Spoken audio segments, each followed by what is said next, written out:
unboxing a $50,000 mystery box royalty family video here. Family YouTube channel. Might be a bit cringe. Might be a hard watch. We'll see. I spent $50K on the world's rarest mystery box. What? $50,000? Why would you spend that much money? Because hopefully what's inside is worth a lot more. Well, what if it's worth less than $50,000? I guess we'll have to find out.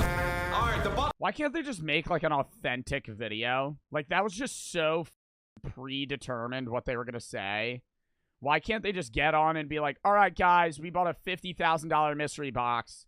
Kind of a crazy idea, I know. We're going to see what's in there. I don't really know what it's going to be like. Likely to be less valued, but, you know, like, why can't they just, like, why just not just improv it? Why is there a script? Box is here. Let's go, you guys. Come on, come on, come on, come on. Look at the truck. Huh? All right, you guys, the truck is here. Let's go. Let's go, baby. You think it's going to be over or under 50K? I think it's going to be under. Really? Yeah. It's going to be. Also, where do you buy a $50,000 mystery box? And it's guaranteed going to be under 50K. Otherwise, the place wouldn't make money. I can't help but think he bought all the items and then put them in the box. Because there's no way that... Where are you buying a $50,000 mystery box? Over. Bruh. Come on in, all the way back. Hey, how you doing, brother? Hey, how are you? Thank you so much for coming. All right, man, let's do this. I'm so excited for this box. Dude, this is a very special package for you, man. We drove hours to get out here. Let me ask you, though, do you have any live animals in there? Live animals? No. Live animals? What are you What? about? What? All right, anyways, open it up, open it up, open it up. They told him to say that and probably gave him $100. 3, 2, 1. Oh, it's in boxes in plastic wrap. Whoa! Whoa! All right, let's go ahead and bring it in. Right through that door. Let's go. Hey, remember, it's fragile. It's fragile. Hopefully, I didn't lose too much money today. Hey, if I lose a lot of money today, that means no more V-Bucks. What? For a year. No, I'm not doing that. Return that thing. You guys, we gotta fit that through this door. Is that possible? How much do you like your door, man? I love my door. I don't know if that's possible, then. How much do you like your job? Not as much as you like your door, if I'm being honest, dude. Mila, we got presents today! All right, bring it in, guys. Just God, don't... their house is so big, it's just not even like a fucking house, man. That's just that rich shit that I can't fucking understand. Like, I make money, but I would never... I mean, I don't make this money, but... I make money, but even if I made their money, I would not be buying... Dude, like, what? This doesn't even look like a living room.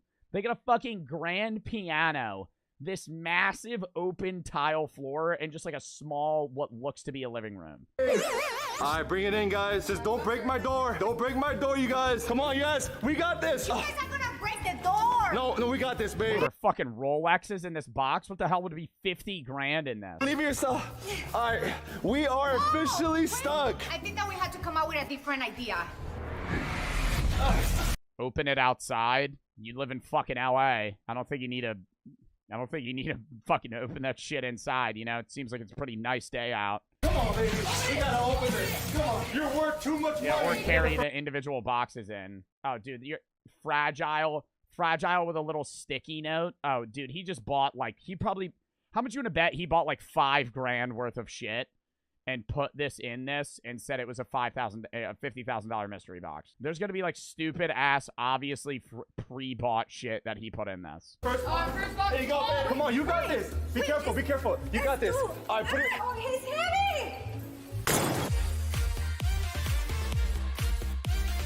Yo, I'm so excited to see what's inside. I hope that this is worth $50,000. If it's not, all that means is that you gotta return all your purses. If it's not, you slip in the couch. You know everyone at his school wants to be friends with him too, though, bro, right? Yo, what's up, Tyler? Can we come over to your house later this week? Yo, Tyler, I hope he doesn't get bullied because of his videos, but I highly doubt he does just because he's definitely rich. But I feel like he could be like, yo, Tyler, can we go play Fortnite in your battle bus? Baby. Wow, Milan is so strong. So strong.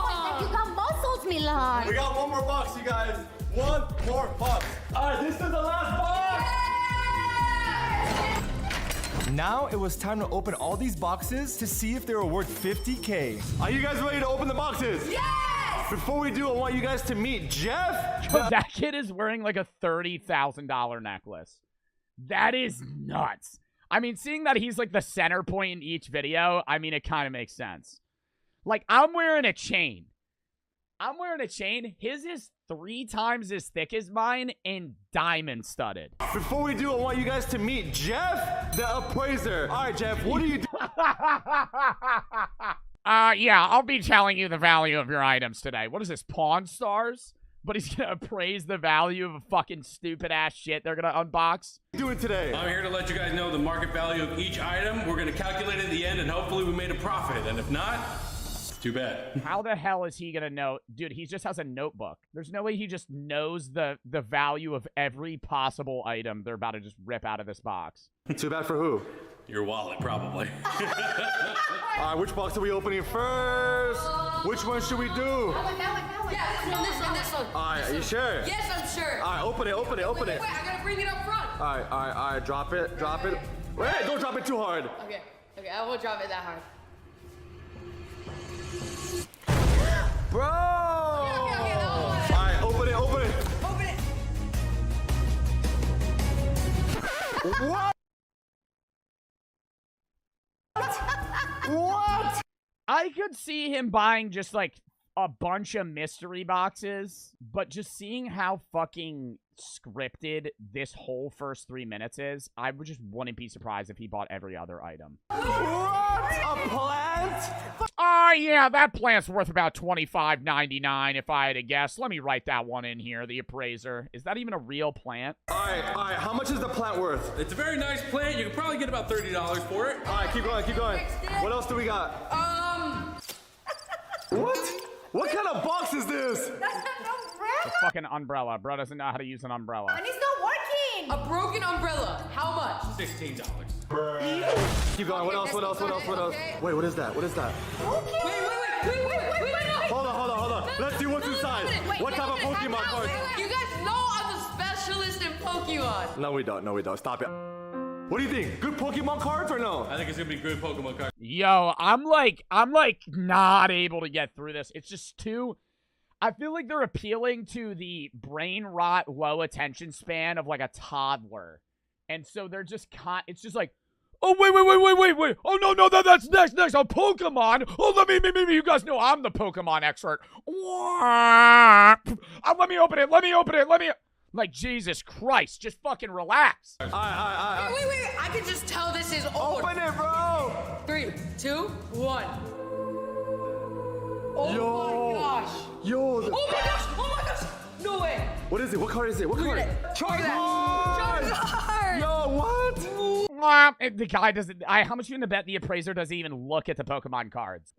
Based on the binder, I'm gonna guess you could probably get $25,000 for it. Whoa. These are really good cards. Whoa. Yo. Edition Dark Charizard. What? First edition Charizard. Yo, that is crazy. What is it? Wouldn't they be PSA graded if they were real? I'm gonna say those are fakes. Cause he just showed like some of the most rare cards in Pokemon, and they're just in a fucking shitty binder in like a box. Like if that was worth that much money, they would be in like a fucking hard case, PSA graded. I'm excited about those cards. That cost like $2. What? $2? Yo, how much is all of this worth? I'm gonna say you could probably get about $1,000. $1,000? These are. Then they're not real. How much is a first edition Black Charizard? Mint condition, I just looked up a Dark Charizard, $642 for mint 9. And that was one card out of like 300 cards. He had an original Charizard, too. An original Charizard PSA 10 goes for $97,000. Hey, come back, bro. Where are you going? Bro, we got more stuff. I want to open this one, the big one. Let's open it. Move it this way. All right, open it, you guys. I'm so Open it. excited. This has got to have something nice. Okay, please. Let's go. Mila, we got presents. Come down. Hurry up. Come down, Mila. Let's go. Say hi, royalty family. Guys, there is something big in here. Open it. What is that? Oh my God, that thing is huge. 3, 2, 1. Oh, it's just a printer. It's just how much is that printer? Probably about $150. Yo, I don't even care about the family at this point, bro. This guy is just rattling off numbers.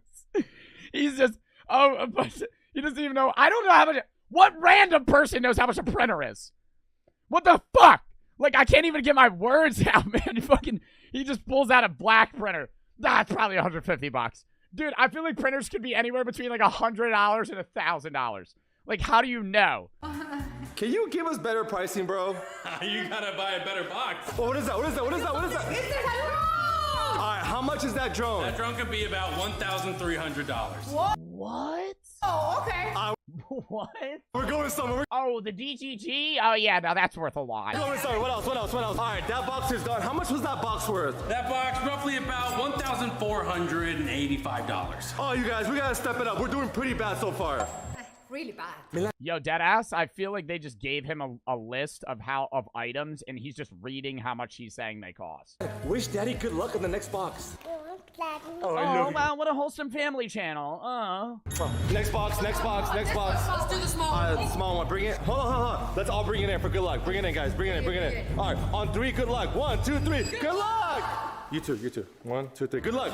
All right, 3, 2, 1. Go. Open it. Let's see. What? Yo, they're ripping this box open like they're in the fucking video game 60 seconds, man. Like, they're acting like if they don't get into this box and review everything within fucking 2 minutes, they're all gonna die. Oh, this is a Captain Underpants, that used to be my fucking shit. AR Reader, anybody? I used to read all of those and take the test on all of them. Diary of a Wimpy Kid, the same. amazing for Ferran. This Yeah. is Captain Underpants. Yeah, but they're not worth. Are those worth much? $30 at best. Hey, get something good, man. This one. Which one? All right. The big one. Open it. Help us out, Milan. Thank you, Milan. There you go. Oh, Help us out, Milan! Milan, open the box! Milan, open the box! If you don't open the box, we're all gonna die! Alright, cut that out. Can you say, hi, YouTube? wait. What is it? Funko Pops. You might be able to Funko Pops are worth jack shit, dude. I have Funko Pops. Those are all my fucking Funko Pops. And I unbox them, bro. Yeah, what's it to ya?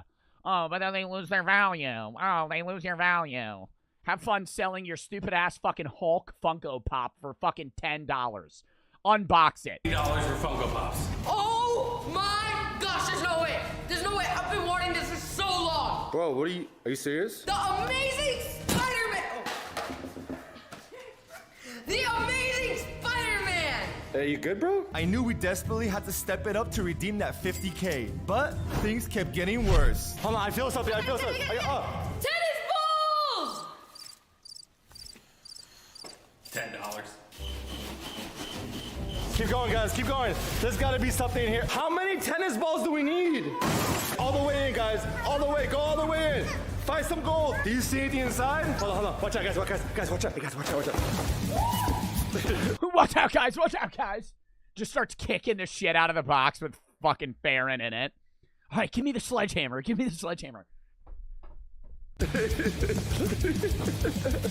good, bro? Oh, wait, I found something. What is it? More tennis balls. Let's open this one. All right, let's see what's inside. Wait a minute. Brand new shoes for you. Hold on. More shoes. Oh! Wait. I always diss this content, but if I was making the stacks they were making on this, yeah, I'd make this. Yeah. 6.5 million views just for me to hire some guy with slick back hair to tell me that my tennis balls are worth $10. Those are off-white. How much are these off-whites? Those off-whites can run about $650. What? This is for me. No. Keep going. Oh, we got more shoes. Wait, there's more. Look like a size fucking 20, dude. More shoes. Wait, there's more. More shoes. Wait. Oh Oh! my God, no way. These are mine. I'm keeping these. The Jordans? Jordan 4s are about $450. Let's go. This box is good, you guys. Oh my God. No. Hold on, guys, stop fighting over shoes. Well, are these off-whites? Okay, see, now I'm actually rethinking on whether or not I would be able to film this, dude. They're just sitting there with their family like, no, those are mine. I'm gonna take the Balenciagas. Yes. Those off-whites are going to be about $350. Yes. All right, how much was that box worth? That box is worth about $1,650. Getting better. All right, we're getting better, you guys. I want to open this box because it says fragile. Open it. No, wait. It says fragile, Ferran. Aww. okay, the video's not that bad. Aww. Fragile. Pretty little man. Oh, the little man. I mean, like Ferran. All right, what could it be? Wait, it's really fragile. Oh, more Pokemon cards. I know what that is. What Bro, is it? I grew up playing this. Do you know what a GameCube? A GameCube is not worth that much. I have a fucking GameCube. No. Do you know what a GameCube is? No. You? Bro, this kid doesn't know what anything is. Bro is like 3 years old. He's wearing a fucking Marvel onesie, dog. Do you know what a fucking GameCube is? That'd be like, hey, do you know what a fucking GPU is, buddy? Have you ever heard of an NVIDIA a graphics card? No? Playing this. Do you know what a GameCube is? No. Do you know what a GameCube is? No. You? Yes. Oh my gosh, bro. This is my childhood. How much is a GameCube worth nowadays? GameCubes nowadays are worth about $150. That's it? It's still better than they used to be. What else? Oh, we got a camera. If that's a Blackmagic camera, that's worth about $3,500. You gotta be careful with that. You hold on. What? Oh, what? He immediately knew what it was. Hey, no. Stop it, bro. No. Get it, Andrea, get it, you guys. Milan, get it. Get him. Oh no, he fell. Get it. We're good. Take it to a safe place. Oh, what else? I don't want to say that they, in reality, probably, if they dropped that camera, it probably wouldn't be that big of a deal. They make so much money. Like, they have to make, chat, they have to be, I mean, unless they're like another one of these fucking YouTuber families that is just so obscenely rich that they spent so much money that now they're in debt. Yo, this box is good so far. What in the world is this? But that's dirty. It's dirty. Open it. It is dirty. No way. I used to have one of these. What is it, bro? Show it. Oh my gosh. That's It's a fucking DSi. DSi XL, worth about $350. All right. There is no way a DSi is worth fucking $350. You can buy them off of fucking Amazon for $200 new, and eBay for like $30. Yo, this is a vintage box. What's this? Oh, we got a Nintendo Wii. What else? Oh, wait. No way. No. Damn, they just slide by the best console objectively ever made. One of the best consoles ever made, obviously, other than the PS2, maybe, because that's been the most sold. What the fuck? Oh, no, you're breaking stuff, bro. It says fragile. GameCube controller. GameCube controllers can be worth about $60. Wait, a big box. What is it? Oh, no way. Bring it. Yo, what is that? Is that an Xbox One or a Series S? Oh my god, it's an Xbox. That's an Xbox Series S. They run about That's so trash. You bought an Xbox Series S. You bought a $50,000 mystery box and they gave you the Series S instead of the X. $450. Let's go! All right, what's the value on everything we've opened so far? As of right now, I have you at about $9,650. Oh my god. All right. What's the value on the stuff we've opened thus far? All right, guys, we're going to open up the next boxes and hopefully we find something good. Gosh, I'm 40K down. All right, we got to step it up. Guys, we got to focus on the boxes. What are you guys doing? Are you guys playing? Kid just starts eating the packing peanuts. It's like they don't see it in the back of the camera or some shit. He's just like they haven't fed him in weeks. Jeff's like, yo, your kid's kind of like eating the fucking packing peanuts. He's like, oh, no, those are fine, dude. You can eat packing peanuts. Yeah, where's brother? Guys, I'm 40K down, all right? We got to keep going. All right, let's keep going. I have a good feeling about some of these boxes. Help out, Milan. Help out, Milan. Help out. Yes. All right, let's see what's inside. Let's see Come on, it. you guys. What is this? It's a ring camera? Ring cameras can be worth about $250. All right, next box. I have a good feeling about this. All right, let's do this. An ice cube maker. Let's go. Oh, we got little Mario. Milan, that's for you. Now, genuine question here. Do you think they send this shit back when they're done the video? Do you think they keep it? Or do you think they throw it out? Go get it, Milan. Look, it's Mario. Milan, who's that? Mario. Yo, what is this? Oh my gosh. Wait, what is that? Asus Prime Oh, they might donate it. Z790A Wi-Fi. That motherboard right there is about $310. Let's go. Yo, his shit ain't even diamond studded. I just fucking realized that. He just got some The board solid right there is about gold ass chain. $310. Let's go, baby. What is this? Yo. Intel i9. Oh my god! I need this for my PC. PC. All right. That shit looks crumpled, bro. That CPU is fucked. Yo. An Intel i9. I need this for my PC. All right, how much is that? Intel Core i9 is about $500. Intel CPUs? $170. Joking. Oh my gosh! Glorious Bartolozzi! You can probably get about $80 for that right there. What else? What else? What else? Oh, we got something else. What is it? What is it? The GeForce A 4070? RTX 4070! What? Worth about $650 right now. What's the total Not even a 4090? on that box? About $2,300. Let's go, you guys. We got about 6-7 more boxes. Yo! No! This can't be true. This can't be true. Yo, what is This it? can't be true. What is that? What is that? It's a Shure SM. Sure SM7B, bro. That's $400. I'm literally talking into that mic right now. That's not... I don't know why you shit in your pants over a Shure SM7B, bro. It's like the most common fucking streaming mic. 7B, the best microphone ever. Was that a brand deal? Okay, it is not the best microphone ever. There are better microphones. It's the best bang for your buck microphone. No. All right, how much is that mic? That mic is worth about $500. Yeah. Cap. I bought this motherfucker. I'm using it right now. $400.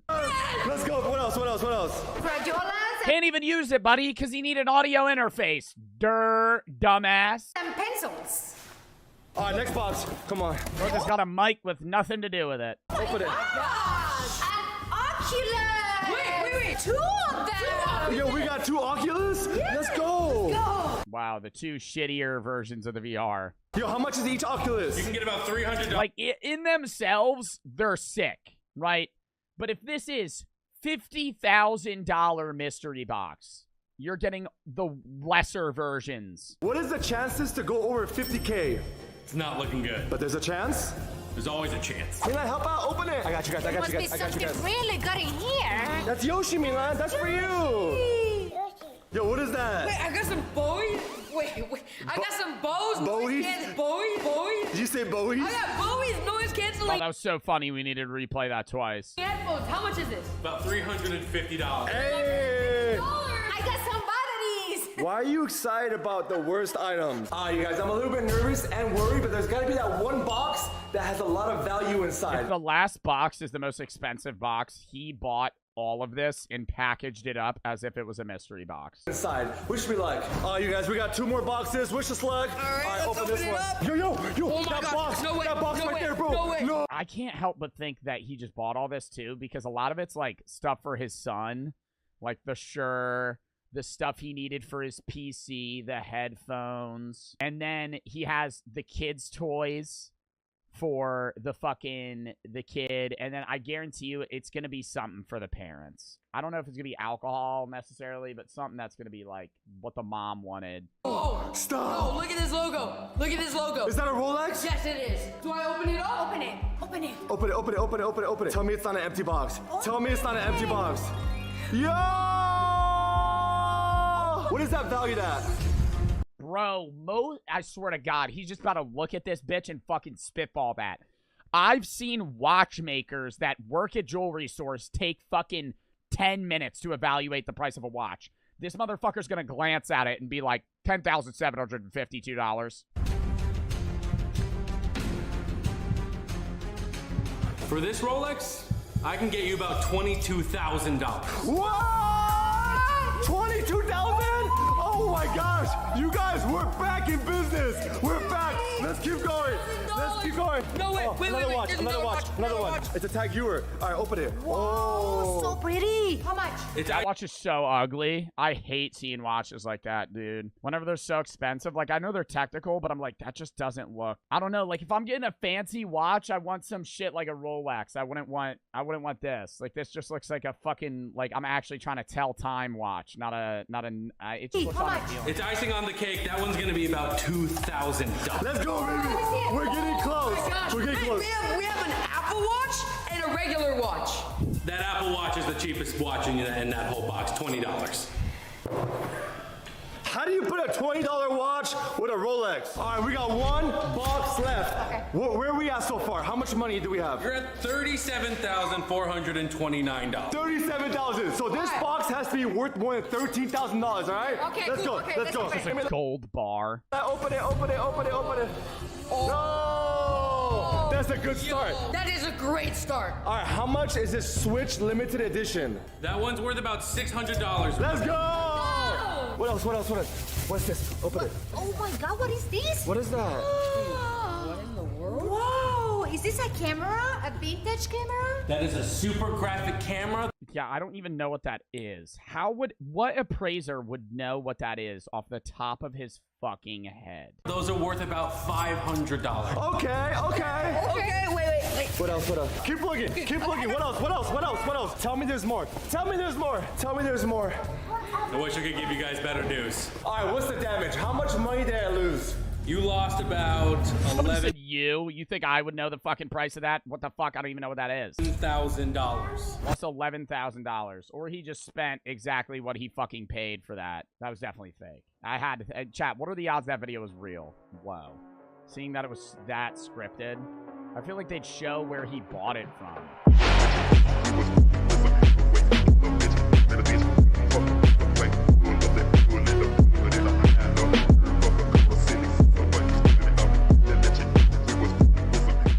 Starting out, the worst hobbies.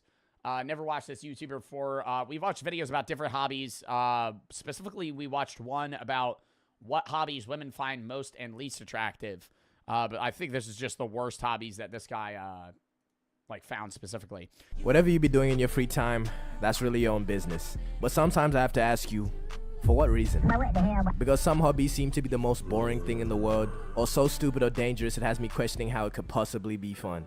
First up, I'm gonna start with these Okay, I'm not even gonna talk about dangerous hobbies here. I gotta say this. As somebody that owns Funko Pops, what is the hobby with collecting walls of Funko Pops? They're not going to be worth shit.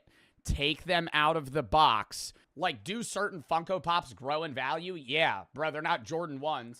They're not Jordan 1s, bro. Take them out of the box. Like, dude, literally, you know how many, every time I get a new Funko Pop, everybody's always like, oh, the value. They're worth $30, bro. Max. And you're sitting here like they're going to be a hot commodity in 30 years. Nobody's going to buy your fucking Venom Funko Pop in 40 years for fucking $100,000. This isn't fucking Cabbage Patch Kids. There are not millions. There are thousands of different Funko Pops. They're not unique. It annoys me. I don't know. It more annoys me. It's the same aspect of like people that buy shoes and never wear them. That annoys the fuck out of me. If it's like a $20,000 pair of shoes, different story.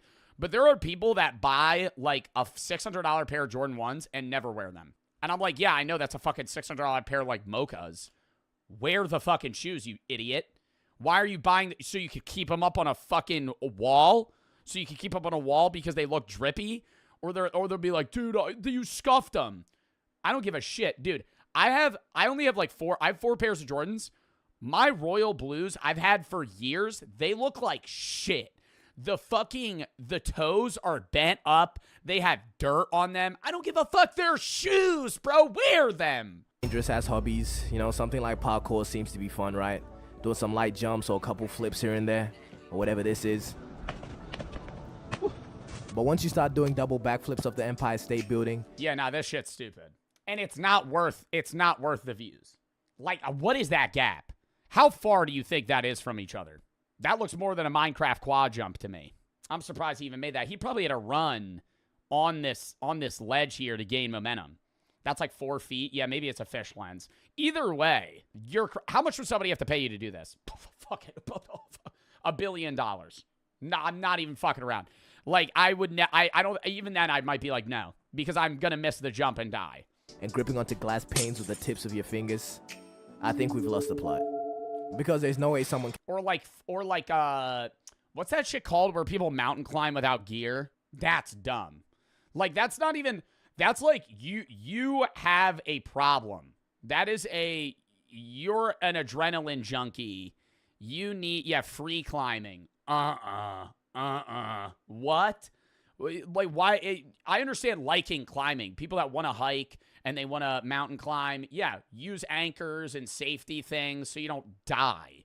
The whole point of being like, I'm going to scale that mountain with my bare hands. Rock slips, you fall to your death. Can find enjoyment at. Yeah, free climbing. It's about to be called free falling. You're telling me you feel good doing this. Oh my God, bro. If you don't feel good, we're done, sir. Is the fact that your life is in danger what makes it more enjoyable for people? Because realistically, that's dumb as hell, bro. And that's the older adrenaline junkies out there. Because deadass, you're out here stressing me out, putting your life at risk like this. Have you ever tried playing some Roblox? No, actually, I get stressed out watching those videos. Especially the ones that he just showed where they, like, trip and barely catch themselves. And then they go do it again. It's like, dude, you actually almost just died. Yo, free mountain climbing free climbers and parkour guys are the first people to enter Squid Games or the Hunger Games. Those are the motherfuckers that are about to go, I volunteer! I volunteer as tribute! And then get clipped in Spawn.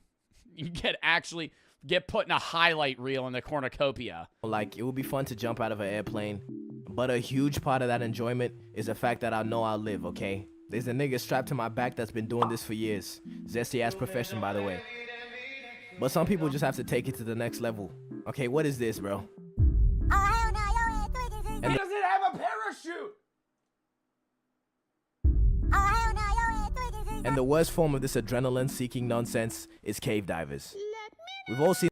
Oh, they probably grab him and then pull the thing. Yeah, that's dumb. Oh my God, the cave diving.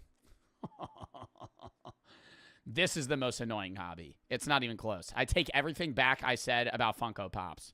People that go and they're like, they'll be like, they're always like sideways. They're just like,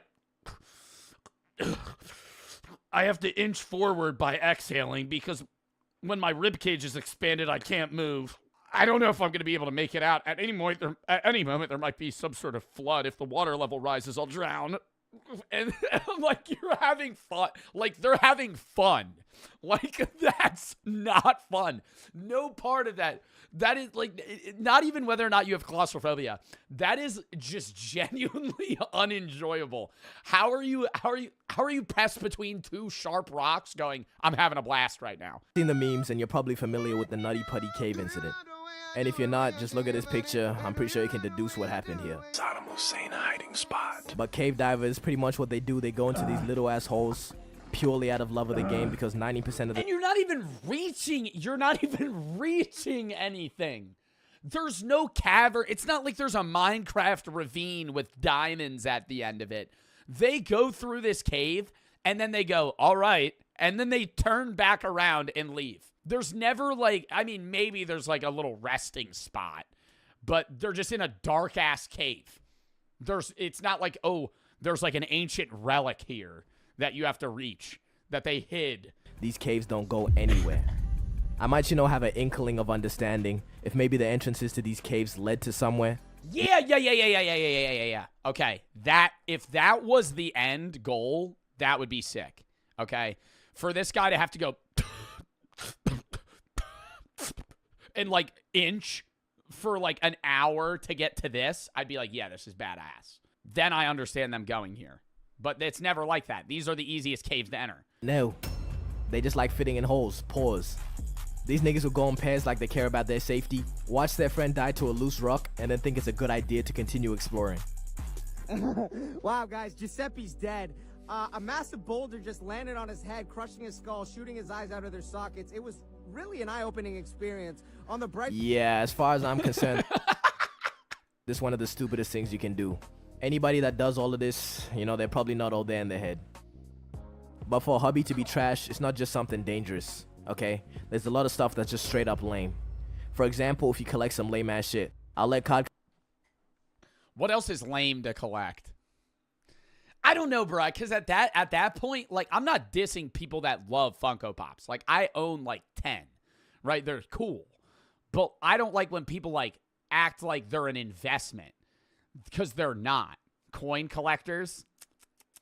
All right, chat, there was a point in time where I had a quarter of every state, And then I put that bitch in a coin store at a Walmart because I wanted to buy a Reese's cup. Oh my God. I actually got rid of them. I remember I got rid of all of them. Hey, it was worth it. It was worth it. It took me about 6 months to get every single state. And then I got rid of those motherfuckers. I remember I used to have them in a drawer on my desk in a little camo baggie that I got. I don't know where I got it, but I had it.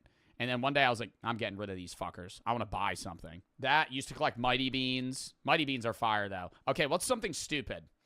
Coins are dumb. Coins are dumb unless you find a really cool-ass coin. I feel like collecting different countries' coins is cool, like different currencies, but just collecting like a bunch of pennies, rocks. I used to collect, but you know the most boring hobby I used to have, chat? I used to collect, oh, this is cringe. I've said this. Well, I used to collect glass bottles.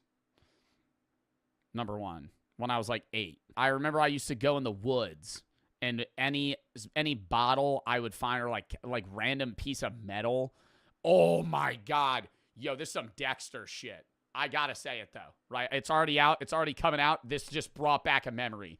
You guys are gonna freak. There was one time when I used to be like a exploration kid. I used to love collecting tadpoles. I never killed animals. Okay, let me preface this by saying I never killed animals. Okay, I used to like raise tadpoles and then release them back. I don't know. Like I had a turtle at one point that I found.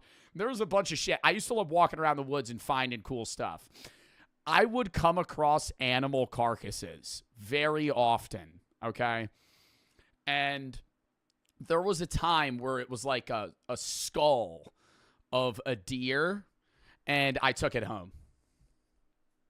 And I cleaned it.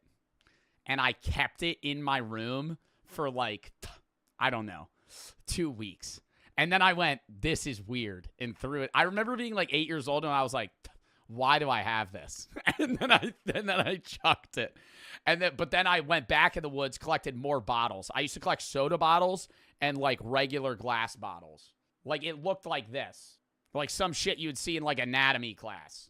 I was cool. I was like, this is sick, right? And it was like completely white. There was like a little dirt on it, and I remember I cleaned it. Bro, y'all are saying that's weird, bro. Like, somebody said Jeffrey Dahmer type shit. Bro, Jeffrey Dahmer used to, like, cut up, like animals. I didn't kill an animal. It was just a cool skull. Yeah, oh my God. You know what just pissed me off? You know what just fucking pissed me off? Motherfuckers going, oh, that's weird. Half of y'all probably have a fucking dead deer hanging on your fucking wall right now, you dumb fuck. Half of y'all have a dead animal. Half of y'all have taxidermied fucking raccoons in your fucking house. And you're gonna sit here and tell me it's weird that I picked up a skull? Get the fuck out of here, okay? I'll let card collecting slide because it's high-key tough, like Yu-Gi-Oh! And yeah, card collecting, I think like Pokemon cards, Yu-Gi-Oh!, Magic the Gathering, that's cool. Even baseball, like basketball, like sports cards. But, like, if you're collecting some lame-ass card game, what's, like, a lame-ass card game nobody plays? Where motherfuckers be collecting that shit. Like AOT cards or, like, One Piece cards. Like, you're just collecting random anime cards. I'm like, bro, those are going to be, they're not going to gain value. They're going to be worth fuck. Your Luffy card's going to be worth jack shit in 10 years, okay? Nobody's buying that. All the games you can actually play, but like sports cards, in my opinion, they're kind of stupid. That's not ridiculous. That's not ridiculous to say that. Like, I mean, okay, the reason I think collecting sports cards is sometimes dumb is because the majority of sports cards are worth literally nothing.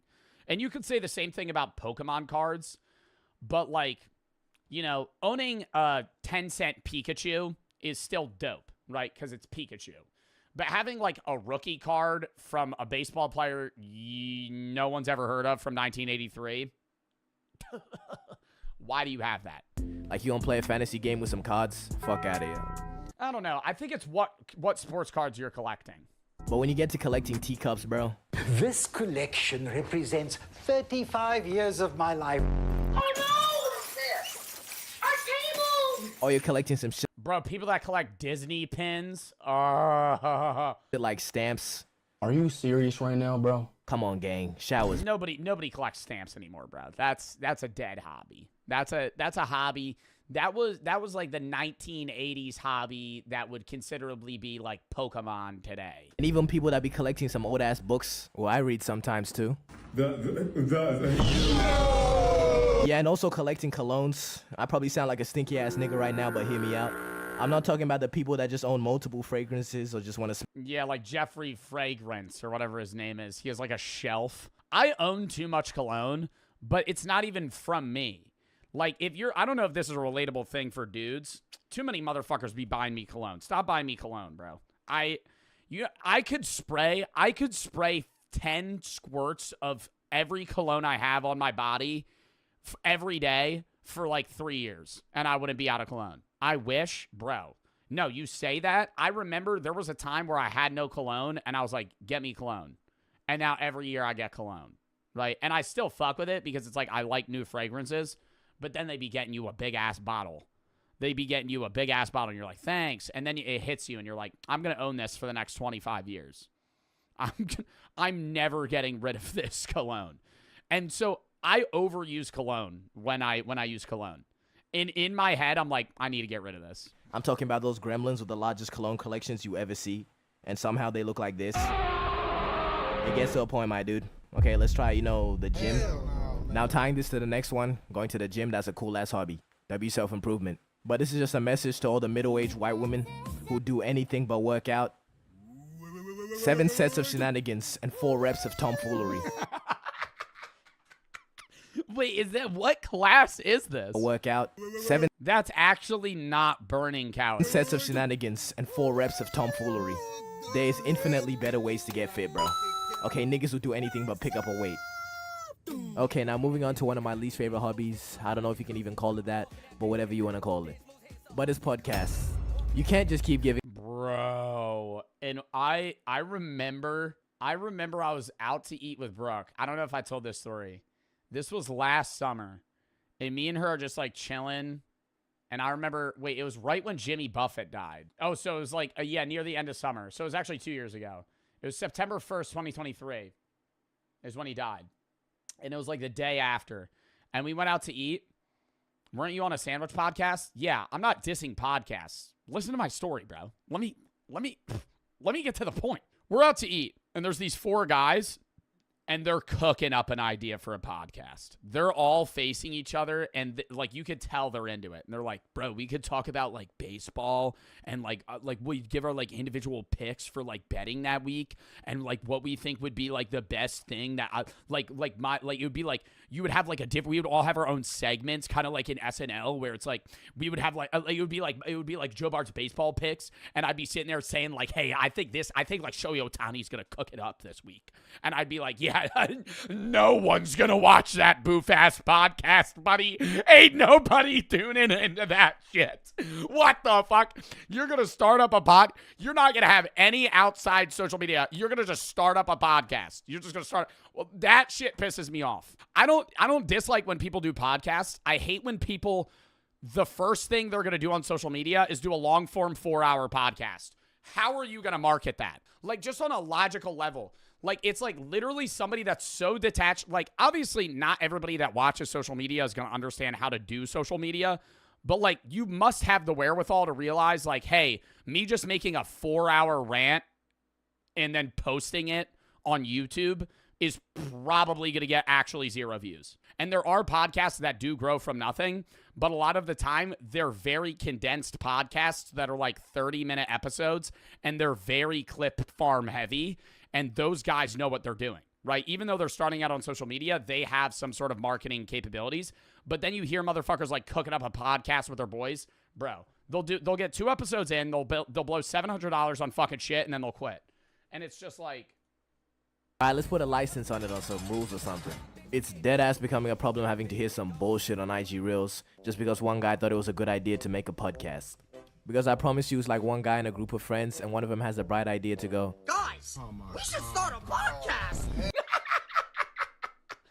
Bro, because, like, I don't know. It's the same vibe where it's like, you're having fun with your friends, having a conversation. You're like, wow, I bet people would really love to like, listen to this. And you might be right, but a million other people could do the same fucking thing. Like, at the end of the day, social media, like, just because you do well doesn't mean you're the best at your job. A million people can do my job. At the end of the day, a lot of it's luck. A lot of it's just, like, right placement and then majority marketing, right? Because there are people that have personalities that are very similar to mine that can do the same thing. It's just they don't go the right path down it. Don't start a podcast if you don't have any emotion, like Joe Rogan, who gets some cool-ass guests. Or if you're not inspirational and don't have wise words to tell me. Her booty was so juicy, I told her my penis was large. I love that video. I love this video. Her booty was so juicy, I told her my penis was large, not a little one. If you really don't have anything to bring to the table, you know, maybe that podcast is not such a good idea because Bro, it's not even bring it to the table, dude. People just go, I'm entertaining. That means people will watch me. Like, it's not that simple, right? It's not that simple, and it seems that simple, but it's not that simple. Put syrup or butter on the pancakes? Syrup. Fuck. So what chicken sandwich is the best one? Oh, why don't we have a...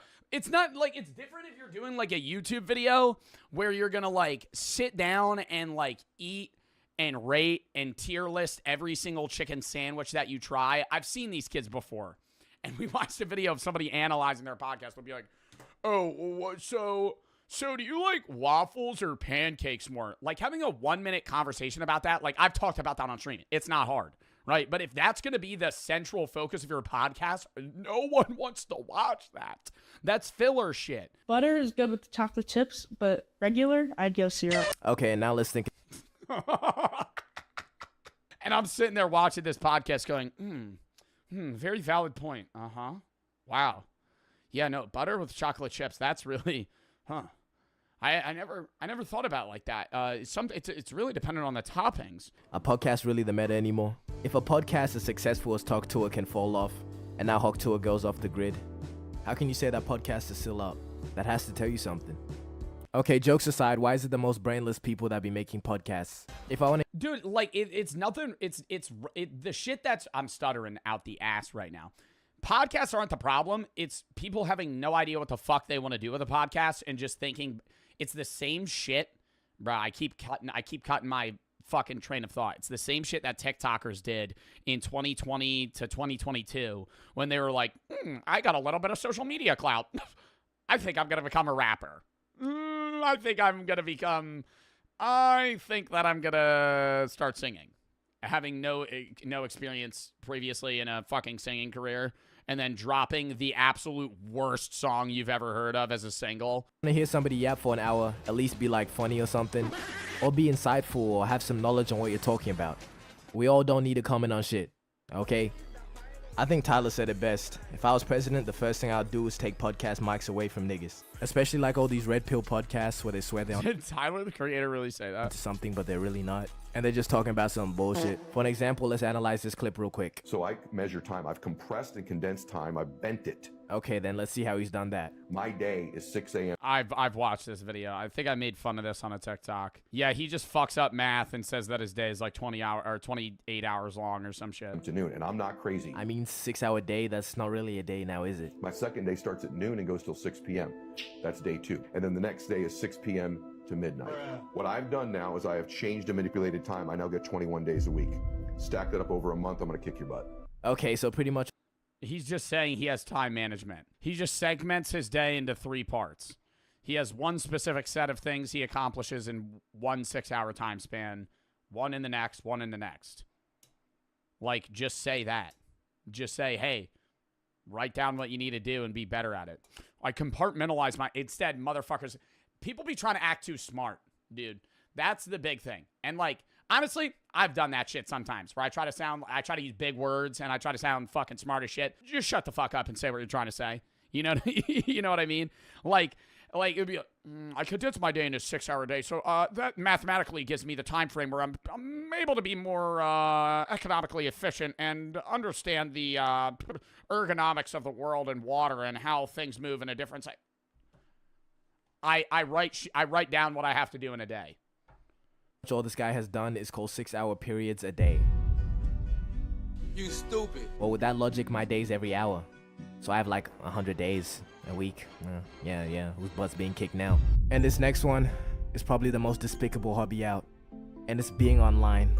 You know, I'm not really one to talk because my screen time doesn't really look the great. Bro, that ain't a hobby. If you say, oh, what's your hobby? And a motherfucker goes, I scroll on TikTok for 4 hours a day.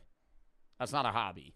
Like, watching shows, that's not a hobby. A hobby is something that's like an activity. It is, bro, you would get clowned.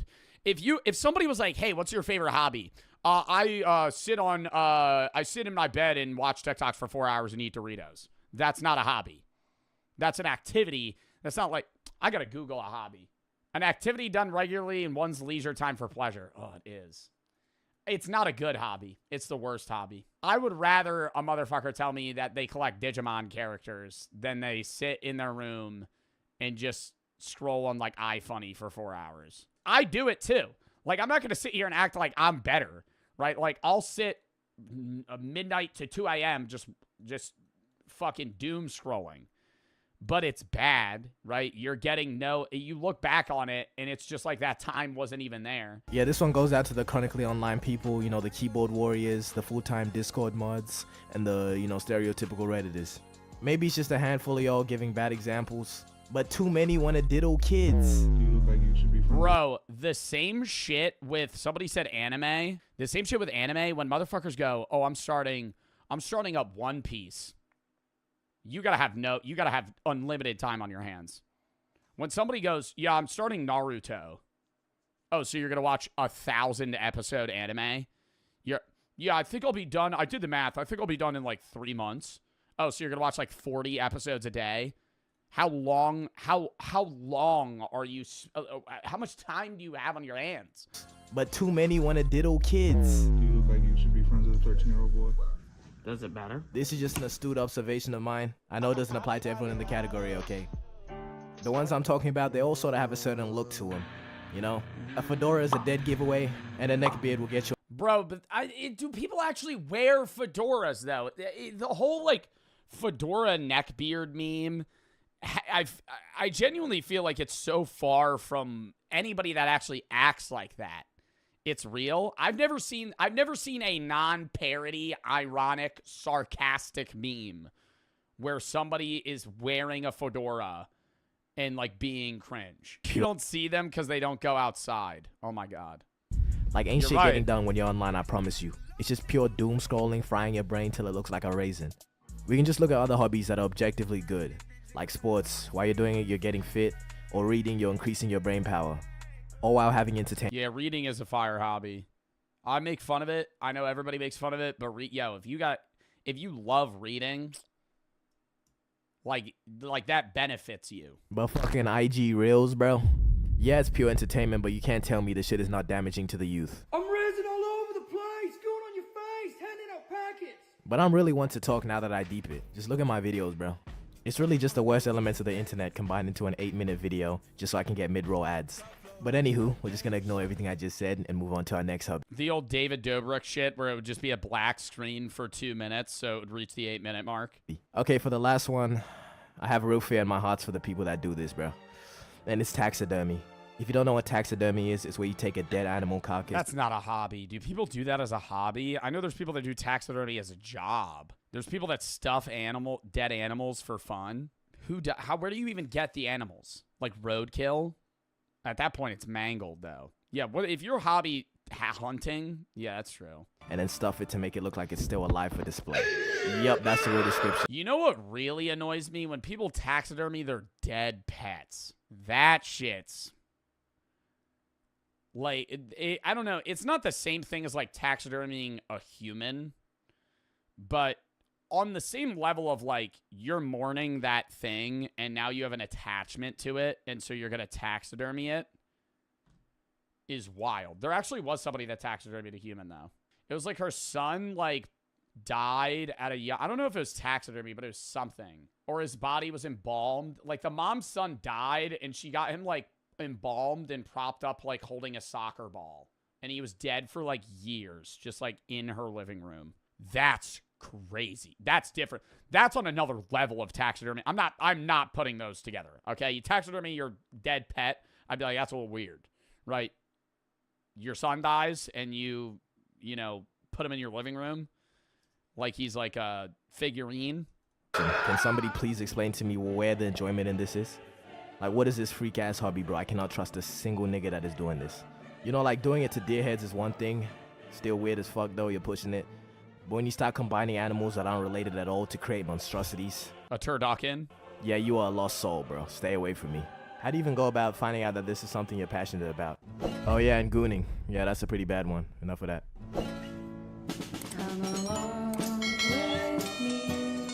Fire outro.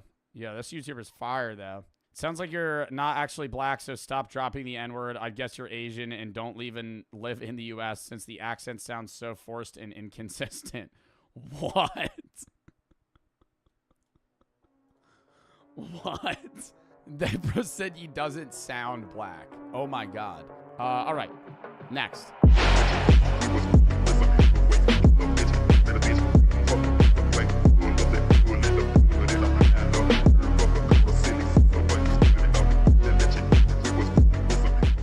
Solving the stupidest debates. If there's one thing people like to do on the internet, it's argue. And I personally think a lot of these debates can be looked at objectively. Now, I don't even think it's just on the internet. I think arguing in general's super fun. I think there's people that argue too much, and I may be in that group. But then I also think there's people that don't argue enough, right? I think there's a certain type of person that avoids confrontation in every way whatsoever. Like, it could be a base debate about something non-religious, non-political, non-controversial, and they'll just be like, can't we all get along? Oh, brother. Oh, brother. Oh, brother. You know, now, do some people take it too far and give me death threats when I say that Poppy Playtime Chapter 5 was a bad game? Yeah, right? But at the same time, I want there to be people that are annoyed with me and upset that they don't like my take, right? That's fine. That's a part of the argument. I dissed the game that they love, and so they have a rebuttal. Questions are obviously deeper than others. Other niggas had your bitch outside. It wasn't my bitch. Then shut the fuck up in 2024. You sound dumb. But as you read the title, these are ones that I consider stupid. Where's the parachute? I thought you said parachutes. And ones that can be answered pretty easily. But when I look at some of the most popular arguments, I realize that we really just be fighting about anything. Water. Is it wet? Oh my god, bro. Is it going to be these ones? It's going to be the... Yes, water's wet. Yes, water's wet. This is the stupidest debate. I actually... is water wet is the dumbest fucking debate. I will say I'm a little stumped on the does a straw have one or two holes argument, and I've, gone back and forth.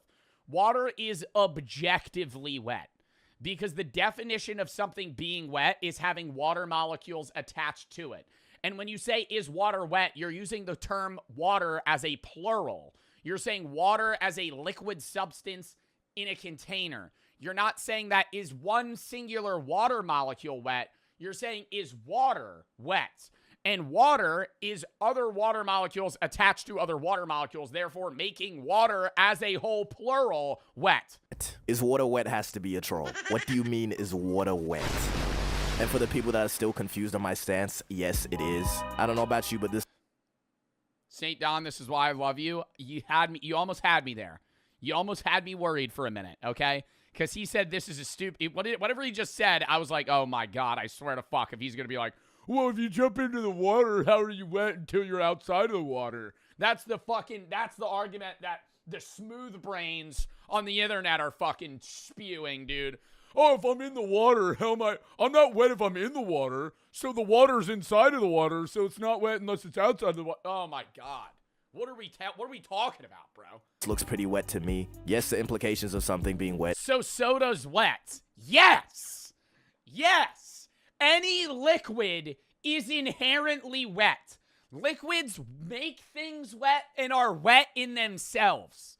Is a solid interacting with the liquid and making it wet. But deep it though, even though water is... The only argument that I will entertain about is water wet is the fact that you could argue that linguistically, the word wet applies to things that were at once dry and are no longer dry. So there, I could get, but that is the only thing that I could say, yes, all right, fine. Are you hungry but don't have the time to prepare an entire meal? Well, that's where today's sponsor, Factor, comes into play. Factor delivers fresh, never frozen meals directly to your door that are ready within just 2 minutes. Literally all you have to do, check the directions on the back that'll tell you how long to microwave it. Take the sleeve off, poke some holes into the film, put it in the microwave, let it rest, and you're good to go. Factor is also owned by HelloFresh, so if you want something that you want to prepare yourself, you go with HelloFresh, and if you want something that's easy to just throw in the microwave and eat in that time frame that you have available, use Factor. They have so many options that are changing every week. You are bound to find something that you enjoy. I use it when I don't have time to meal prep. When I'm done streaming, it's easy to just grab one of the boxes of, whatever I want that day. For this one, obviously, this box is sweet potato grits and sage chicken. I just throw that in the microwave and I'm able to eat it and get, a good meal's worth of food in minutes. So head to factor75.com or click the link below and use code JOBFB50 and get your first Factor box 50% off, as well as free breakfast for 1 year. That is code JOBFB50 at factor75.com to get 50% off your first box and free breakfast for 1 year. Forgot to say thank you to Factor for sponsoring this video, and let's get back into it. If you're gonna sit here and tell me water's dry though, you are a complete jester. Anywho, next question. Is a hot dog a sandwich? I don't know about this one. I've been stumped on this one for a while. Same with is cereal soup. I think these kind of fall into the same category of I don't really care, right? I don't want to see, you know what I mean? Where I was just bitching about the people that don't want to take a stance. But this is something that I just don't give a fuck about, right? I'll stand on the is water wet hill, but is a hot dog a sandwich? I'm neither here nor there, right? I don't really care. A hot dog's a taco? No, I think a taco is definitively something that uses a tortilla, because you can have a hard shell, soft shell taco, but a taco uses a tortilla. A hot dog uses bread, and it could be potato bread or whole wheat bread or whatever type of bread, but it's never a tortilla because it's not made of corn. Ooh, but bread is made of they have flour tortilla. I don't know. Now, if you're not a complete lunatic... I feel like a sandwich needs to be encased in 2 different distinct slices of bread. So, yes, but see, small fries. Small fries, here's the problem. Have you ever had a hot dog? All right, this might bring up some bad feelings for people. Have you ever had a hot dog before where the lining that keeps the 2 sides of the bun together separates, and then you kind of have to, manhandle the hot dog and keep it up? Because if you don't, it, falls out of the bottom. Horrible vibes. But in that sense, that hot dog's a sandwich, no? So if I cut out the lining that holds the hot dog bun pieces together, then is it a sandwich? I would say that is the determining factor. But is a hoagie a sandwich? A sub is a Subway sandwich. Subway is a sandwich. Technically, it's in its own category. But no, it can't be in its own category because a hot dog is the same bread shape as a sub, right? Like a baguette that you cut in half, and then now you have 2 pieces that are still combined. Now, if you're not a complete lunatic, everything in your mind is telling you all. I don't know. I think there's a category of sandwich where you're eating it like this, and then one where you're eating it like this. Sandwich, hoagie, hot dog. And you got to hold both sides. Stop saying pause. That's what it is. Like a hamburger. Oh, God. Is a burger a sandwich? Yeah. A burger's a sandwich. No. I feel like a burger is its own category. A hamburger's its own sandwich. What about a quesadilla? I don't know. Quesadilla, its own thing. Hot dog is not, in fact, a sandwich. But it's the same sort of thing as the is water wet argument. The definition and the outline of what a sandwich is would technically make a hot dog a sandwich. That would be if a meat rocket was not its own category of food. Do not put meat missiles in the same conversation as sandwich. Yo, I also gotta say, if you unironically go to Sonic and order a foot-long chili cheese dog, you are a psychopath. Not even a sociopath, beyond that. I think if you are if you're hungry and you're driving through, the fucking gray nothingness that is America, and you're passing strip malls full of, you know, Taco Bell, Arby's, Burger King, Wendy's, you know, fucking Chipotle, Chick-fil-A, you know, maybe even an In-N-Out or a Five Guys, and you go, I would love a fucking water ice slushie and a fucking foot-long coney dog from Sonic. That's the worst option. Like, I would rather go to Sonic. I also gotta say, no, Sonic actually, I would rather go to Arby's than Sonic. I hate Sonic. I think it's one of the worst fast food places. If we did a fast food I would love to do it. We haven't done a fast food tier list forever. I actually, side note, should we do a fast food tier list real quick? Sonic's the only F tier. The only F tier. This is too many fast food places. Ugh, we'll do it another day. I'm too lazy. We'll do a whole day where we just rip tier lists, chat. I don't give a fuck. Bro, Sonic's F tier, because listen, their onion rings are sweet. That alone. That alone.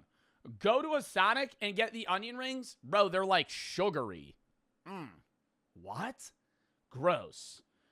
On top of that, Sonic has a weird smell. They're also leaning. I'm not seeing enough rollerblade action, if I'm being honest. What's with the whole drive-through rollerblade shit when nobody fucking does it? You know? I've been to a Sonic a few times. I'm never seeing the motherfuckers on the rollerblades. Isn't that your whole shtick? Is the rollerblades? Where are they? Huh. Nowhere.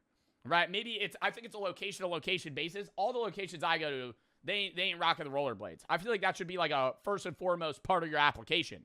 If you can't ride rollerblades, you can't work at Sonic. Right? That's what's cool about Sonic. On top of that, their fucking slushy drinks that they hype up taste like fucking ass. Like just actually like an artificial medicine. Their burgers were mid, but when I could eat them. And the hot dogs, blech. Rocket. These are two very different experiences. And also, Sub technically has that same sus shape to it. And most people will consider that a sandwich. In my personal opinion, Subs are way more sandwich-like than a glizzy. And well, it's the contents. That's why. Because are we talking about the bun or are we talking about the internal? Because what makes a sandwich is more about the bun than the actual inside. Because a peanut butter and jelly sandwich is a sandwich, but then so is the turkey and cheese. You know? Like, and those are drastically different things. The thing that's the same is the bread. The reason people say subs are more like sandwiches than hot dogs is because in a Subway sandwich, you're just getting shit you would get in a sandwich anyway. You're not cutting up. Okay, have you ever had a struggle meal where you chop up a hot dog? All right, so you have hot dogs, you run out of buns, but you got regular bread. So you chop a hot dog into a bunch of circular cubes or circles, and then you just lay them out flat on bread. That's good. Glizzy and Frank actually tastes really good. I would say sometimes, if that wasn't like socially disturbing, it's honestly kind of better than a hot dog in some ways. But the reason that it loses is because I think a potato roll is a top 5 bread roll. Potato bread is like heaven. Also only have one bun. It's not even close to being a sandwich if it only has one bun. I'd say that's closer to a pizza than a hot dog is to being a sandwich. But I was already pissed off reading some people's backwards logic for why a hot dog is the same as a sandwich. But then this nigga has to say it's a taco. Look, some people. Yeah, I think anybody, whoever in my chat said that it was a taco, I think we're really off the rocker there. That's not the argument. It's either a hot dog's its individual thing looped in with the category of a sub, or it's just a sandwich. Like, it's a taco's its own thing. Need to be gone, bro. You know what I'm talking about? In order for shit to get better. He one of them. And for our next debate, this is a pretty recent one that went really viral. And that's 100 men versus 1 gorilla. I was on the wrong side of this debate for some time. I was on the wrong side of this debate. I think I was on the gorilla side for quite some time. 100 men, I was swayed, chat. I did my research. I was swayed. 100 men beat a gorilla. Now, it's literally just an exhaustion factor. I think the 100 men, I used to say that the gorilla would win off of fear, right? And that the people wouldn't run at them all at one time. The gorilla has the strength. But like 30 or 40 kills in, the gorilla's so gassed that you could just punch it to death. Like, it doesn't have the stamina for it. They're biologically meant for short spurts of energy, and that's it. They don't chase things. And from my observations, this one is like a 70-30 split, with 70% of people believing the gorilla would win and the other 30 believing the men would win. I think it started out that way. I think most people have switched sides. Not everybody. But I think most people would realize, now it's different, how big are these men, right? Because there's a difference between if it's like the average Nordic man versus like, or like a Pacific Islander, you know, like a big Samoan dude. I think at that sense, you could have like 12 Samoan guys and they'd probably kill the fucking gorilla. But like, now if you, like, it depends, you know, stature, strength, that does play a factor. But I don't think 100 of any grown man would lose. If you had like 60 people all dedicated to f***ing up this gorilla, I don't think it stands even a chance. One gorilla versus 100 people. Bro, 100 people is just overwhelming numbers. You got 2 people grabbing each arm, you got 2 people grabbing each leg, someone kicking straight meat. Like, tell me I'm not onto something. Okay, I think I could draft 10 guys to beat a gorilla. That was also a fun like twist or spin-off of the original debate. Like, if well, honestly, a lot of people are drafting like John Jones, and I think John Jones, yeah, he's in the top 10 guys cumulatively to beat a gorilla. But so many people are just, dude, I saw somebody be like Conor McGregor, way too tiny. You know, if you're fighting a gorilla, he's not going to be able to use MMA experience to like arm bar something that could deadlift 2,000 pounds, no training. Like, you want to get just straight up strongmen. Like, people that buy weight just tower over this gorilla. I'm still picking John Jones, yeah, or like Rampage Jackson, just because like they're also 260 pounds, you know. But then I'm also just grabbing Hafthor Bjornsson, Brian Shaw, guys that weigh 440 and are 7 feet tall. In fact, not onto something. The original plan was just to glaze 100 humans and talk about how we would just overwhelm the gorilla, but I took it to myself to ask ChatGPT for help. And in order to get a representation on how difficult it would be to fight the gorilla, I asked what animals is weak to humans as humans are to gorillas. And since a gorilla is roughly 4 to 9 times stronger than a human, ChatGPT came up with a common marmoset. Now, more than 4 times? What? That's gotta be wrong, bro. The average human can barely bench like 135. And you're telling me that the gorilla's fucking... I also asked ChatGPT this question when this happened, chat. So I'm not upset that he's asking ChatGPT. But I think ChatGPT isn't going to be reliable in actually playing out this, you know, fucking hypothetical scenario. Marmoset. Now, what the fuck is a marmoset, you ask? I was picturing something maybe the size of a small dog. What the dog doing? Why is it the size of a human head? I am easily... Chat, actually, I was having a debate with my friends about this the other day. How strong is the average male? Dude, is the average male... I used to think and I'm not shaming by any sense, you know? I used to genuinely believe the average man, say in the United States, would be able to bench 185, like maybe 135 at least. And then I saw the Barstool like Olympics that they held, and every average worker they had in office couldn't put up one plate. And then I realized, I was like, oh, the average man could probably bench like 100 pounds. But I don't know. I think my mind was skewed because it's like, I wasn't thinking about the average guy that, like, most people don't go to the gym. Most people don't go to the gym, and most people nowadays have office jobs. So it's like, if you have a guy that's like 5'9", hasn't played a sport since high school, he's in his 30s, and he works an office job and he doesn't go to the gym, he probably maximum benches 120. If he's like, you know, 170 pounds. Like, he's not capable of lifting one plate. And in that sense, you're like 9 or 10 times weaker than a gorilla. That's just not true whatsoever. I would say it is. I would say the average man could probably not bench 135. Grown man, not high schooler. I think high schoolers would actually bench more than the average man. Because I think most people in their 30s, the strongest they ever were was when they were 18. What do you mean by grown man? 35.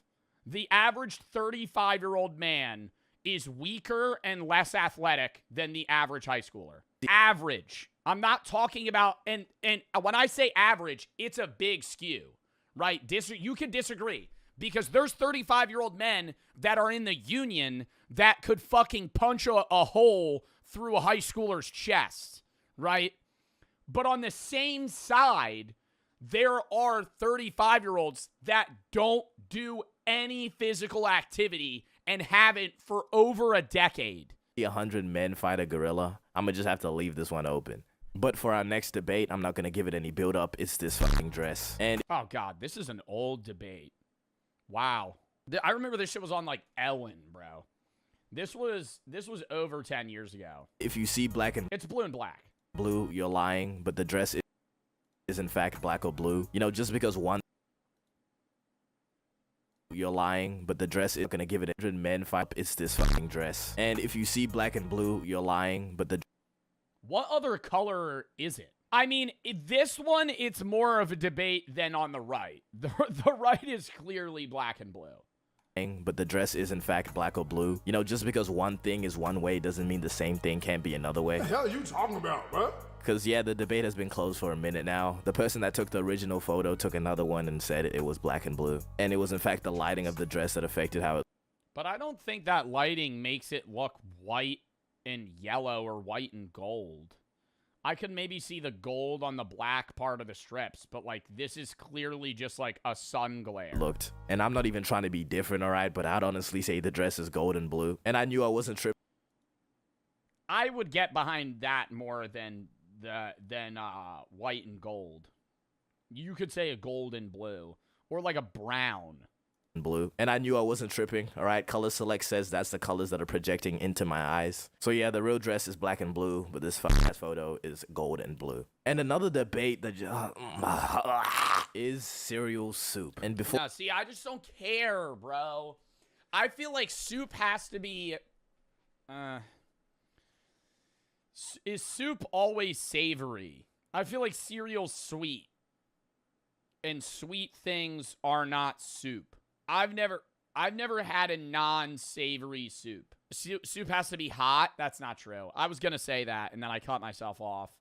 You could have a cold soup. Before you even say anything, yes, I know the argument, solid food inside liquid, served in a bowl. Technically, that is soup behavior. But we just all know cereal is not soup. If somebody hands me cereal and calls it soup, I don't trust the yeah, like if you were like, what's your soup of the day? And they said, Trix cereal. You would be, like, you would have a visceral reaction at a restaurant. Well, I don't think you should be asking soup of the day anyway, because who the fuck gets a soup of the day at a fucking restaurant? But anyways, I don't know. I think getting soup at a restaurant in general is crazy. I'm gonna have that take. You are paying to eat food prepared for you, and you're ordering something that's just like in a big bowl in the back, just warm. Like, I want something made for me. I don't know.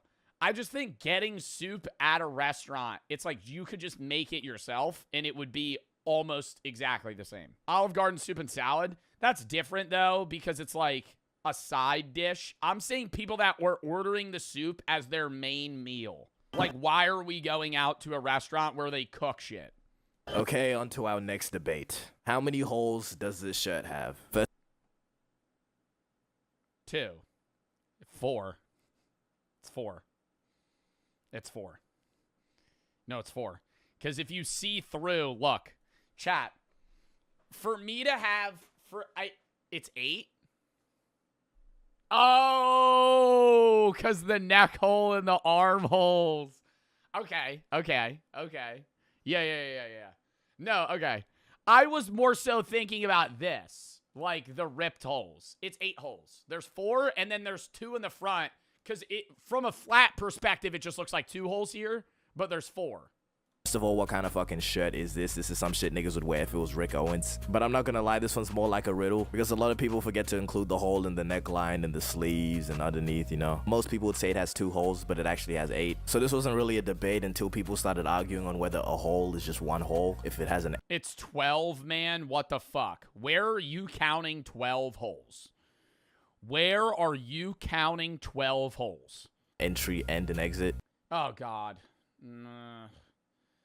I remember debating about this in high school, my senior year of high school. I think a straw I still think it has 2 holes because a tunnel has an entrance and an exit, which would be 2 separate holes, right?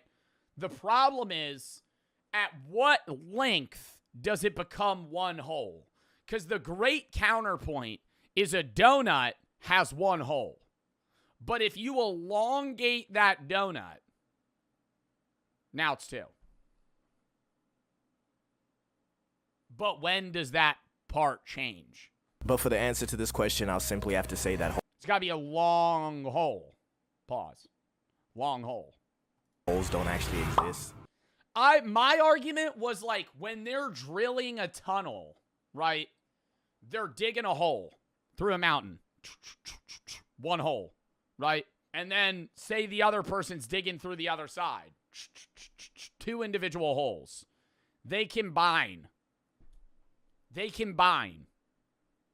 Bang, burst through. Now it's 1 hole.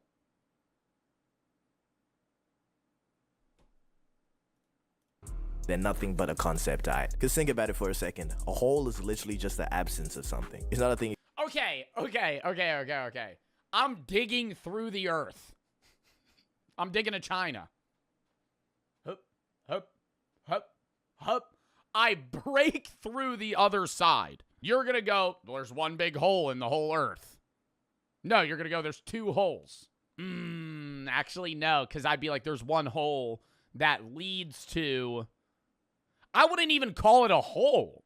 I would call it a tunnel. A straw is a tunnel. How many holes does a tunnel have? How many holes? A straw is a tunnel. How many holes does a tunnel have? 1 hole. All right, I lost. You can hold, it's not a thing you can grab. It's just where something used to be, but isn't anymore. Which means, technically speaking, a hole is just nothing. Nothing? But now my brain's overheating, so instead let's just move on to a debate that's somehow even more pointless, but also way bigger. Massive, dude. This is probably one of the biggest debates of all time, and it's gender wars. Who is better, woman or man? Alani finding out of Orem, Utah? Let's go, baby. And it all seems to be the same. At what? Thing. All right, women saying all men are like this, men saying all women are like this. And at the root of it, it's just clearly a human problem. But apparently that's not a good enough answer, and no one will stop until there's a clear winner. So who is objectively better? In order to decide this... Yo, this is a bad conversation to have, St. Don. I don't think you want to take a side on this one, brother. Decided to borrow this power comparison situational. I don't think you want to broadly pick one. System from this One Piece edit. Now it was used to compare Roger and Shanks. We're going to use it to compare man and woman. Before y'all complain, this is a very scientific system. 9 in 10 doctors approved. And now we have round 1, strength. Now the men are going to take this first round. The heaviest weight ever lifted by a man being 510 kgs. And the heaviest weight lifted by a woman coming at close at 325 kgs. Which is still insane, by the way. The side... not the side conversation, the rebuttal, playing devil's advocate here, is, well, men, yes, are naturally stronger than women, but the strongest weight lifted by the woman is probably higher of her body weight than the man, right? No? Like, if the world's strongest man lifted 510 kilograms and the world's strongest woman lifted 325, how much did they weigh? Because I'm saying the ratio, like by weight, who's stronger. Which is still insane, by the way. If somebody told me to pick up 325 kgs, my spine would just Gwen Stacy. Sorry, lady. Oh my God, is that a real video? Gwen Stacy. Dude, that's a trip to the hospital. Sorry, ladies. The men are gonna take this one. And for round 2, we have speed. Okay, let me just stop. Because at the end of the day, fighting about gender is so pointless. Because what is the desired outcome here? The complete annihilation of the opposite gender? Because last time I checked, the human race requires both sides of the argument to even continue existing. And what I find so stupid is these giant overgeneralized statements that would imply an entire gender is just the scum of the earth. Like saying kill all men. What I do? That would imply there's never been a good man that's ever lived ever. Just the addition of the word some does so much. But people don't do it because it doesn't rage bait hard enough. And rage baiting is a reason that 90% of people do gender wars, even if they realize it or not. Call me delusional, but I think 100 girls can easily beat that gorilla. And I've heard arguments like, it's not all men, but it's enough. Which, what is the implications there? You saying I'm one of the good ones? That's gotta be racist. There's no way. But look, even if 100 men or women did you the worst 100 times in a row, they still another 4 billion men or women. And now those 100 grimy niggas now represent the other 4 billion. And the end result of this is just two groups of extremely online people convincing each other that... Well, and it's too broad to say every man or every woman. I will agree, right? You could say, genetically speaking, men on average are stronger, women have better emotional and social intelligence, right? But that is a case-by-case thing, right?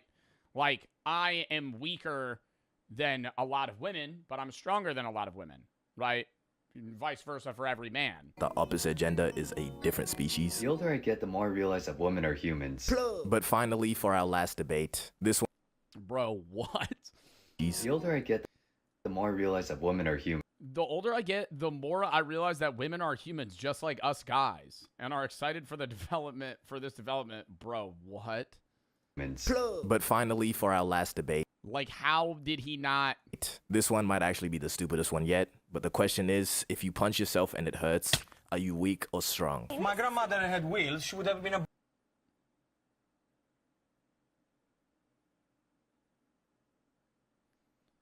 If I punch myself and it hurts, am I weak or strong?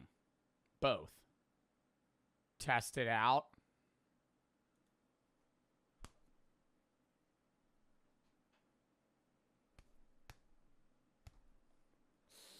That did hurt. Oh, fuck. I don't know. Because it's like, if I'm strong enough,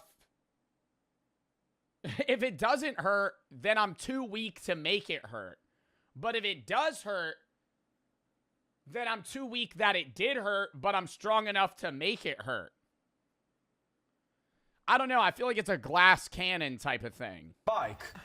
You know what? You know. This debate is so dumb. If you punch yourself and it doesn't hurt, that doesn't prove you're strong or weak. And neither does punching yourself and being in pain. No, it doesn't prove anything, actually, because it's relative to your own body. The only thing you're proving is that you're not incredibly weak. But listen, right? If a kid around the ages 10 to 13 haymakered my unsuspecting chin at full force, right? It's most likely going to hurt. That doesn't mean the kid is... A 10-year-old? 10 to 13 haymakered my unsuspecting chin at full force, right? It's That's a big difference. Like, the average 10-year-old hitting you with a haymaker and punching you square in the jaw is going to hurt a lot less than the average 13-year-old punching you in the jaw. Because that's somebody that could be like 6 foot versus like 4'10". Like, it still hurt? Yeah, but I don't think I would get dropped. It's likely going to hurt. That doesn't mean the kid is stronger than me. It just means I got punched in the face. Unless it's one of those kids like in East Bay at 12 years old. Okay, maybe he was stronger than me. Yo, like, whenever I see those videos of somebody getting slumped, like, what is it called when somebody punches you in the face and you weren't ready for it? Like a cheap shot?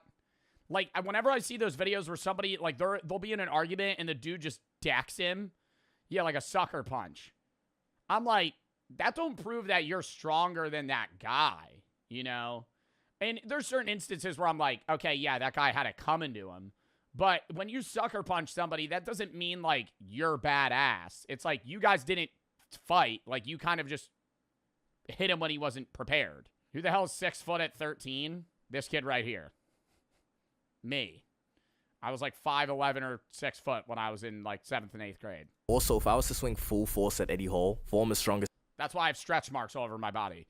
I stopped growing freshman year. On God. I am the same height I was when I was 14. But also, if I was to swing full force at Eddie Hall, former strongest man in the world, big brother guy. Now, this is going to go one of two ways. If my theory's correct, I knock this guy clean out. If not, my hand. No, I don't think I knock Eddie Hall out even with a clean punch. I think if Eddie Hall stood there and went, punch me, and I full force just jawed him, I don't think he would pass out. I think he might fall. But the biggest part of passing out is, like, the instability in your neck muscles. And, like, if I'm able to make him go like that, and I don't think I could make Eddie Hall, like, snap his neck, you know? Like, I think I'd just punch him, and he would eat that shit. And then I would see, and then my life would flash before my eyes. And then I would actually die. Is going this. But I've been told I end my videos too suddenly. So, I've been told I end my videos too suddenly, bro. Just ends it. Please like and subscribe. W video. Debates can either be good, educational, sophisticated, then there is cereal soup. Well, no, it's like a fun... These are like the brain rot debates, right? The best debates are the hypotheticals of, like, alien lands into your backyard, what do you do, right? But, because that's, like, more involved than just a yes or no. It's like, there's a multi-parter to it. I also gotta go piss real quick, too.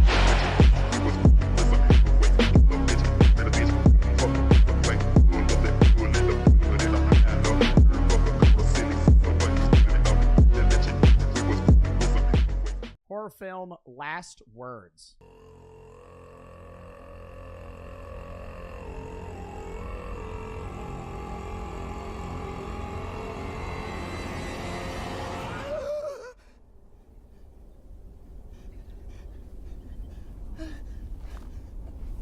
There's a semi-naked person at 8 minutes. Oh my god. Nah, we're good.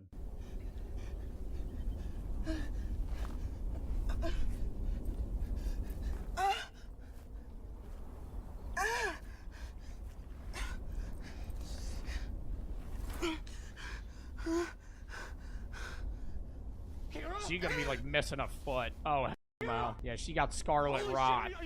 Are you okay? Yeah? I'm okay? Turf burn. Just a little rug burn. No problem there. Just spit on it, dude. That's a little rug burn. You ever play football on turf, dude? Where are you? I'm here! Down here! Put some dirt on Where it. did you fall? I can't see you.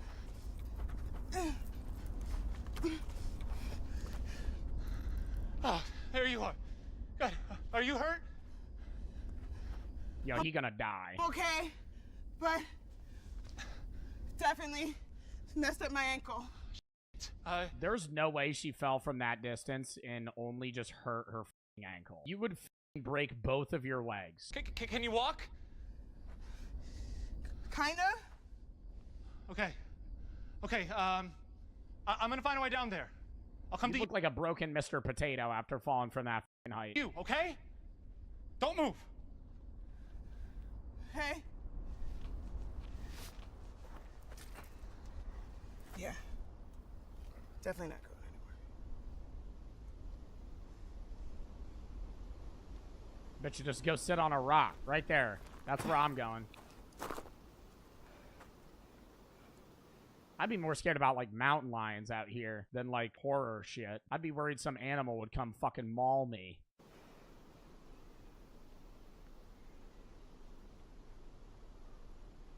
Oh, fuck off. Hello? Oh, fuck off. Hey, hello? Can you hear me? I need help.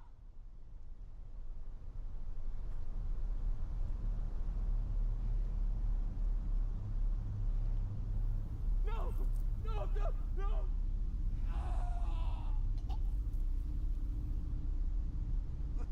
Max? Oh, you're an idiot. Oh, you're an idiot. Oh, you're an idiot. Oh my god. The second that kid covered in blood goes, I ain't saying a fucking word. I am dead. I could hear blood-curdling screaming. And I'm going,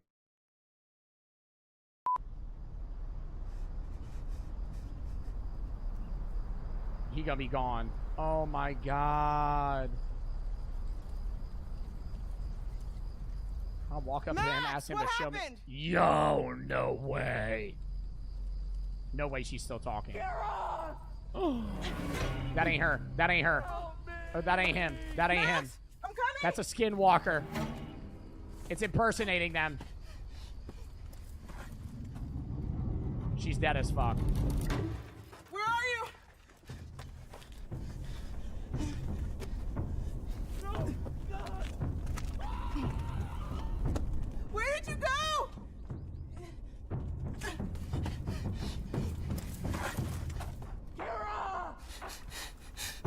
Max! Why are we walking in the valley of this bitch, bro? Come on, climb a rock. Climb a rock, get a vantage point. You know, see what's going on. Why am I walking through the divot of the entire fucking area? You can't see shit. The sound's echoing. Climb up there.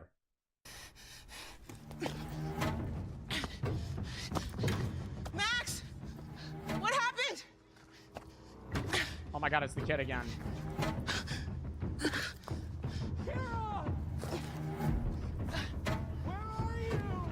Why were they there in the first place? Probably hiking.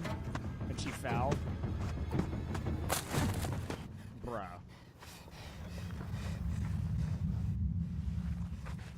No way she didn't see his fucking bag.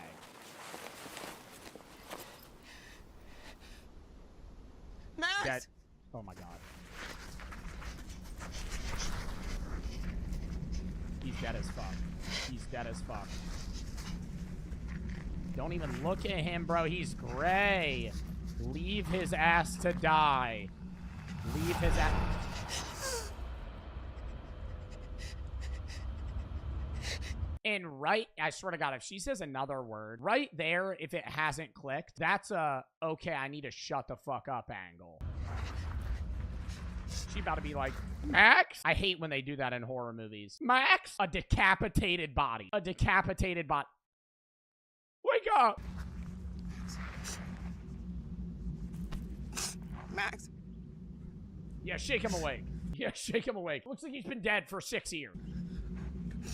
Max. Max. Max. You have to do chest compressions. How does it go? Ha, ha, ha, ha. Staying alive. Staying alive.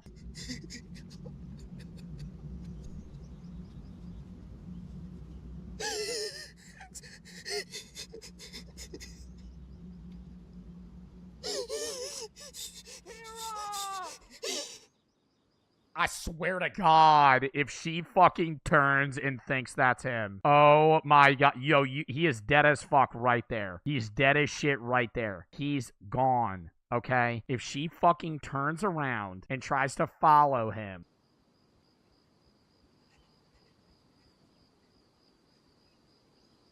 Max? Yo, yo, yo, yo. Where are you?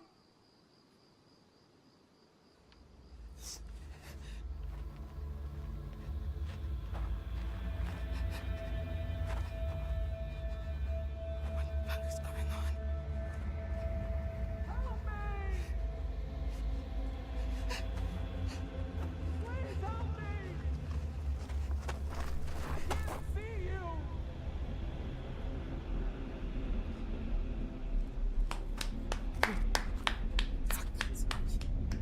Good shit. Good shit. Yeah, hobble away. Start walking to the nearest town. Where are you?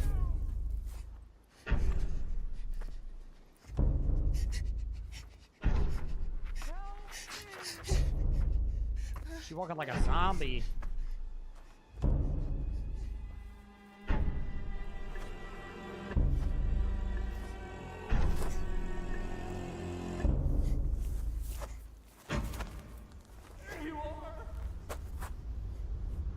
Oh my God. Yo, also I'm gonna say this. She don't have a gun. Like, I'm not, obviously, yeah, like, you don't need to carry a gun everywhere. But if you're in the middle of the, like, desert or, like, mountains where animals could, like, you should have some form of self-defense. Whether it be a knife or pepper spray or a gun or bear mace. Like, you don't have anything. Like, you have, like, you're the fucking clothes on your back and a water bottle. Like, even if this didn't happen, they could have gotten mauled by some animal. Maybe she's in Canada. Buddy, does this look like Canada?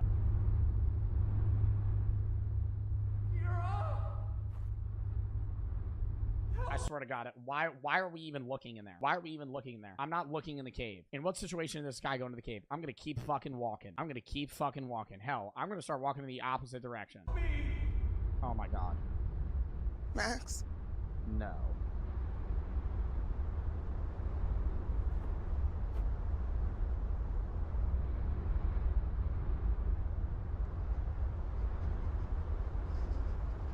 Who are you people? Holy fuck. Oh, is there multiple people? Oh shit. Is it everybody that died? What do you want? It's everybody that died. And their mouths are closed. Yo.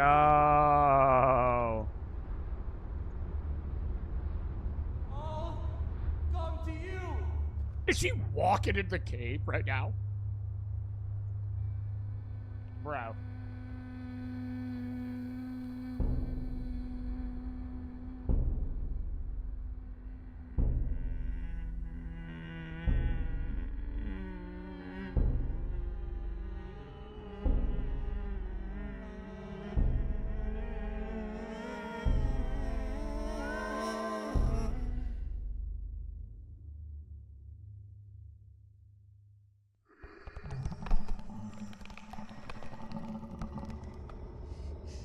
You ain't immediately running. Oh my God. Okay, yeah, maybe you're in shock, right? And you're like just standing there like, what the fuck? Bro, the motherfuckers behind me start humming and I hear, and I see a fucking tall ass skinwalker fucking start rising.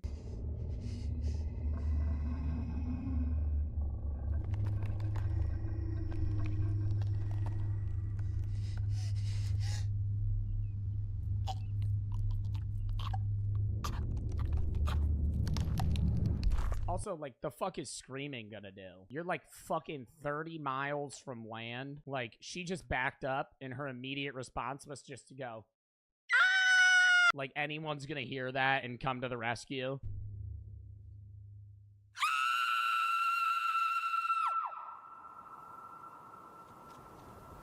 Damn, it copied her. He about to fall from that. That's gonna break off. I never understand rock climbing like this. Damn. Ah! Oh, I had it. You just gotta follow through some more, man. I mean, it looked like basketball. It was a pump fake. It was like, you know? Just go for it, man. Show me the way. I'll show you the way. I'll show you the way. Hold on. Bro's chalking the rock. Uh-oh. You got my spot? Dude? Listen. Dude, what the fuck? I was gonna just show you how to fucking vault this rock. I mean, you would look. This is a realistic scenario. Like, if you and your friend are here and you hear somebody screaming help from afar, you're gonna go look for them. Like, you're not gonna assume that it's something scary. You're gonna be like, oh, somebody fell and broke their leg.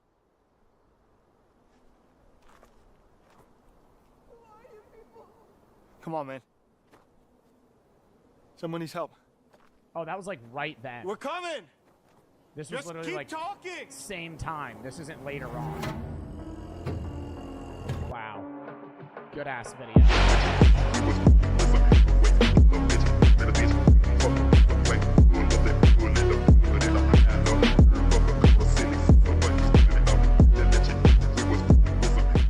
Bruce 2, school punishments. Lock in. All right. Now, I don't know about you guys, but I feel like school discipline these days is a little lackluster. Now, I grew up in the 90s, and by no means am I saying that our school punishments were the worst. I mean, we can't compete with those kids in the 40s that were getting hit with wooden paddles and burned with cigarettes or whatever the hell happened back then. But it seems like these days, a teacher can't even yell at you if you're running in the hallway. Now, little Aiden, let's not run. Can we use our walking feet now, please? If a teacher saw us running in the hallway back in the day, they'd be liable to huck a fucking loafer at the back of your head. Bro, whenever I see videos on Twitter of like a student calling a teacher the N-word or something, and the teacher just beating the shit out of the student, like, yeah, obviously that's far, but it annoys me that that student will, like, you know, just be like, oh, that fucking guy. That guy, he fucking hit me. And then the teacher will get fired. Like, bro. Stop running in the hallway, damn it. What do you think this is, a Kmart? You can't just do whatever you want in here. So today, or some shit where it's like, dude, I don't know. I feel like parents baby their kids so much now sometimes. Like, it really depends on the situation. But I think, like, I don't, obviously, I'm not saying bring back, like, hitting kids. Like, that's very extreme. But, like, sometimes you need a teacher to scream in your face. Sometimes you need a teacher to put the fear of God in your eyes. And then you lock in, you know? Like, you need that. They feel, like, untouchable in the sense of, like, hey, well, this guy can't do anything to me, so it doesn't matter what I do. Whereas, I don't know. When I went to a fucking Catholic preparatory school, and obviously there was a lot of shit that I didn't like, but looking back at it, having a fucking 80-year-old man that's been a priest for 30 years run up to me and scream bloody murder in my fucking face, that was like, and almost making me cry in class, I think that was good, right? Because I, like, right after that, like, dude, between your teenage years, you need lock-in moments. You know what I mean? Like, when you're, like, 14 to, like, 19, there's going to be times where it's, like, you need somebody to, like, fucking punch you. Not physically punch you in the face, but, like, you know, what is it called? Not theoretically. What's the word? What's the word I'm looking for, chat? Not actually, metaphorically. Yeah, metaphorically punch you in the face. Mentally punch you in the face, right? Figuratively. Yeah, you need moments where, like, you're being an asshole and somebody fucking screams at you. And then you're embarrassed and you're like, ah, shit. Okay. Yeah. Now I'm good. Today I'd like to go over some of the school punishments that were fairly popular back in my day. And we'll start off with something light. We'll start off with a little game that we used to play called popcorn. And how you play popcorn. Oh. Do they still do popcorn reading? That wasn't a punishment, though. Popcorn reading was fucked up because you would always just pick the kid that sucked at reading. Bro said I hated popcorn. Yeah, you probably got picked a lot. It was fucked. But I remember that. I remember being in, like, 3rd grade, and you would pick on the kid that couldn't read well. And, bro, but another problem is, like, the literacy rate. The literacy rate today is so bad, and it's not even because, like, dyslexia or something. It's just kids don't read anymore. And I don't want to say bring back popcorn reading, but motherfuckers need to, like, read out loud more. You ever see that clip of Sham, the TikToker that, like, streams now? He does, like, reading competitions with his audience, and he'll, like, hop in a Discord call with one of them and make them read, like, a hard paragraph, and they'll just fucking, like, not even, like, with reading problems. Like, they're just bad at reading. Like, they don't know how to pronounce very basic words, and it's like, dude, come on. Popcorn was, the teacher would Sham NYC, yeah. arbitrarily pick a child to read out loud to the class. And if you weren't paying attention and you didn't know where we were at in the book, well, your little attention deficit ass had to stand up like an idiot for the rest of the time. So you'd be sitting there with your weekly reader, paranoid as hell, waiting for the teacher to call on your ass at any second. The internet will be everywhere like crack cocaine in the 80s. All right? Yo, the two funniest things with popcorn reading is reading one word, saying popcorn, and then passing it to somebody else, or just reading the whole fucking book. If you ever had a friend that you'd be like popcorn John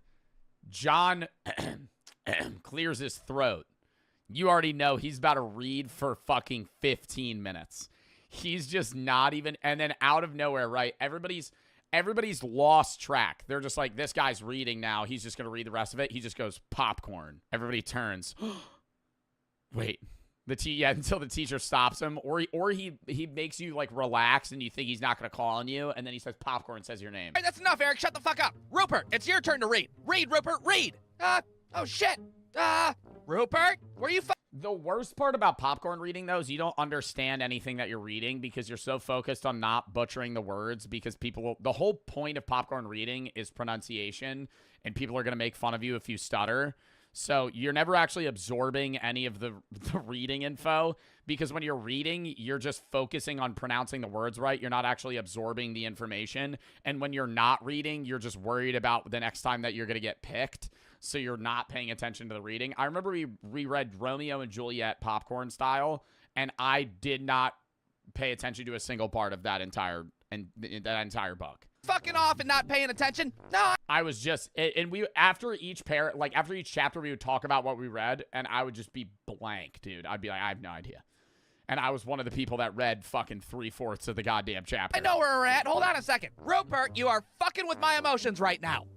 Even though dial-up sucks ass. No, Rupert, that's not where we're at. Stand the fuck up. Stand up right now. Everybody take a look at Rupert's not following along ass. What a fucking piece of shit, am I right? And that was just like a regular thing that we'd do. Just a little public humiliation at 9:30 in the morning. No big deal. Now, another thing that I remember doing a lot back in my day was putting my goddamn head down. Now, I don't know about you guys, but every now and then my entire class would turn into loud, obnoxious assholes, and my teacher would have a fucking meltdown and make us all put our heads down. All right, everybody, let's calm down. We're about to take... I love that time. That was early school, though. When did they do that, chat? That was like fucking first grade, second grade. That was when you were like kids. Like, they didn't do that in high school. They would do that when you were in like elementary school. Yeah, like first grade when you were like 8. Because everybody would get you riled up, and then they had to get you calmed down. I like that, though, because I would like half fall asleep. Y'all ever do heads up, 7-up? Yeah, but that was just so... That game was so fucking stupid, because I would just look at the person's shoes. All right, fucking, that's it. Lights off. Put your heads down. Put your goddamn heads... What was the one where you would stand in a corner, and you had somebody that was like blindfolded or something, and you would have to find the... Was it just 4 corners? How did you play that game? I remember that game, but I don't even remember how to play. I think you would just pick a corner, and somebody would have to guess what corner you were in, or you would run from corner to corner. You would just close your eyes and say a corner. It's down, you bunch of wild animals. What do you think this is, a fucking cake? Yeah, corner number 3. Mart, now you guys will sit there quietly and watch me smoke this Newport cigarettes. This Newport menthol, and then we're gonna do this goddamn geography test. You hear? Dude, you never see that shit in high school. When you go to college, you'll just see your professor. I mean, maybe it's because I was in philosophy, and a lot of philosophy professors would just fucking rip cigarettes. But I would finish my class with my professor. I had an 8-8. I was 8:10 to like 9:50. It was such a weird time. And I would have class, then I would immediately have a 10-minute break, and I would go to my next class. But it would take 10 minutes to walk there. And I would sit in class right next to the window. I'd turn to my left, and I'd see my 2 of my professors just walk out to the gazebo and just long drag cigarettes for like fucking 20 minutes. Just smoke 2-3 cigarettes, go back in. I'd go, wow, these guys. And it was such a weird thing. Because it brings you back to, like, the time where in other countries they have this. For my other, people in other countries that view me, you might have this. Teachers and students smoking cigarettes together. That's like a thing in college. In high school, that used to be a thing in the U.S. because you used to only have to be 18 to buy tobacco.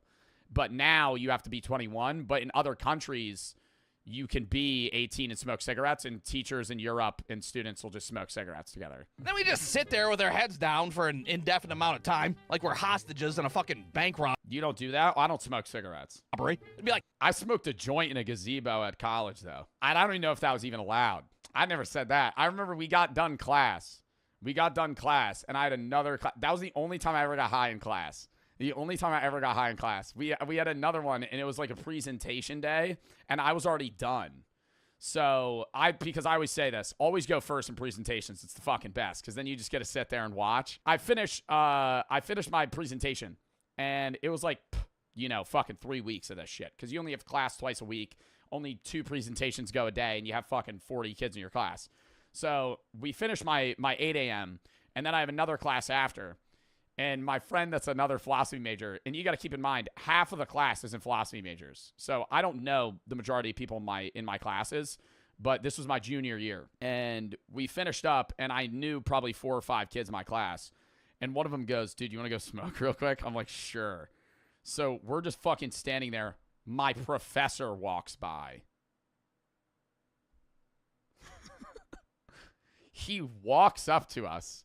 And we're just standing there having a conversation with just like a joint just burning. And he doesn't say anything, but like we're talking, and then he just goes, "We'll see you in class." I go, "Okay." And he just walks by. He had to have known, There's no way. I mean, I think he probably didn't care because we were done our presentations, and he was like, well, they're just going to fucking stand there, and they're still going to talk. You know, because me and the guy that were doing it were like the two yappers, and we would ask fucking 45 questions to class. So he just didn't give a shit, but it was such a weird experience. Aura? No, it wasn't even Aura. He was just chill. A lot of the philosophy professors were really, like, they're usually the chillest people. Biology and math professors suck ass. They're always like fucking Scrooges. But like philosophy professors, they were chill as hell. Always. I drank with I did a shot with my philosophy professor. We had a meeting. It was like a philosophy club meeting at like the local bar. And I pull up, and my professor's just hammered. He's just hammered. I'm like, yo, how's it going? And we're just talking. You know, he's having I can tell he's more lively than normal. So he's either had a few drinks or he just fucking hates working. Maybe it was a mixture of the both. We did a fucking green tea shot together. And then it was such a weird group because I would smoke, bro, because in college, right, in high school, everybody's, you know, the same age. Like if you're in class, everybody in your class is within a year of you. When you're in college, you have like parents that are in your class. And so my senior SEM philosophy class, which would have been last year or 2 years ago because I took it my junior year, but I was supposed to take it last year. It was me. I was the youngest person, and I was 21. I was 21. Then there was 23, 24, 35, 42, 38. And it was like I was surrounded by people that could be like parents, right? Or were parents. And we go to this philosophy club thing, and I go out, and I just see one of the moms smoking a joint. And I'm like, this is weird. She's like, you want to take a hit? I'm like, yeah. Yeah. But it was weird because it was like I was smoking with my mom because she was like 40. She was like probably 40, 42. So I'm just like, this is an odd experience. Like I'm sitting here getting high with like somebody who literally is a mother. Like I don't expect that, you know? Now, of course, if our teacher wanted to take it up a notch, she could always option with the good old-fashioned written penalty. And those were especially popular after a heads-down incident because, well, our teacher's nerves were basically shot at that point. Somebody would like fucking fart during a spelling test and she'd be like, who was that? Who the fuck is trying to take a shit in my classroom? I'm sorry, Mrs. Sanders, it was burrito day at lunch. You get your ass to the chalkboard and I want you to write, I will not shit in class 500 times. And then we just continue on with our spelling test like nothing even happened while Rupert's ass is over by the dusty-ass Windows 95 serving his punishment. All right, the next word is aardvark. Arthur the aardvark is a pussy. Aardvark. You keep writing those lines, Rupert, or I'm gonna break my foot off in your ass. You hear me? All right, shit, goddamn. Did you guys ever have to rewrite stuff? I feel like that's in The Simpsons and The Simpsons alone. I don't think that's a genuine thing people go through. Now, of course, the granddaddy of all school punishments was getting sent down to the principal's office. And one of the dumbest reasons I've seen a kid get sent down to the office was for calling our teacher by her first name. Now, this was apparently a huge deal to every. I used to call my middle school music teacher by their first name every day, and he got really mad. His name is Chris. What's up, Chris? Don't call me that. And he was a redhead. His face would get really red. Everybody back in the day. He'd get like blood red angry. It's not like it is. Don't call me that. And he's holding a ukulele in his hand. Like a big guy holding a, stop!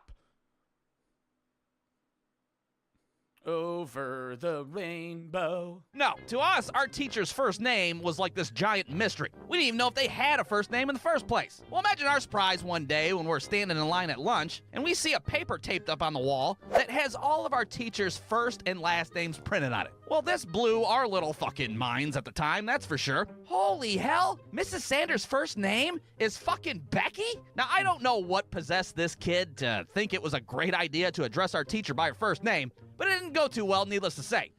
Excuse me, Becky? May I use the restroom? You better get the fuck out of my classroom right now. What? I am Mrs. Sanders. I don't know who the fuck a Becky is, but I am Mrs. Sanders. Now go down to the principal's office before I huck a shoe at your little insolent ass. Now our school principal was like every school principal in America. She was a mean-ass lady that had a man's first name as her last name. That's how it was in the 90s. I'm not sure why. But chances are you're sitting there and your fucking principal was named Mrs. Henry or Mrs. Gregory or fucking Mrs. Bob. All right, not that one. That one's stupid. Anyways, our principal's name was Mrs. Joseph, and she did not fuck around. And when you're in Mrs. Joseph's office, well, you knew your ass was gonna get detention, and you knew her ass was gonna call your parents at some point and be like, hey, it's Mrs. Joseph from your kid's school. Hey, did you know your kid's been a little fucking asshole all day long? Yeah, it sucks. You guys ever get detention? I got lunch detention. I remember that. That was a normal thing.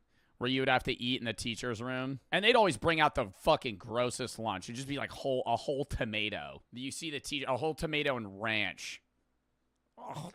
And the teacher just in the corner eating it. Like, fuck, dude, are you a weasel? What are you eating right now? I would get lunch detention. I never got regular detention. But the worst thing that she'd make you do is she'd make you go down to the lunchroom and help the lunch ladies clean up. And I have to say, our lunch ladies were massive, fucking scary-ass lunch ladies. That shit would turn into a scared straight program pretty goddamn quick, let me tell you. What the hell are you down here for? I farted during a spelling test. Oh, so you're a big tough guy now, huh? Well, hold my inside-out pocket, you little bitch. We're gonna mop the lunchroom. Oh, God, she's so hairy and strong. But hey, whatever. It deterred us from making a ruckus, and we... Nah, when I was in high school, we had 2 lunch lines, and there were, like, the lunch ladies that made the food, and, like, this other guy that was, like, a chef for pizza.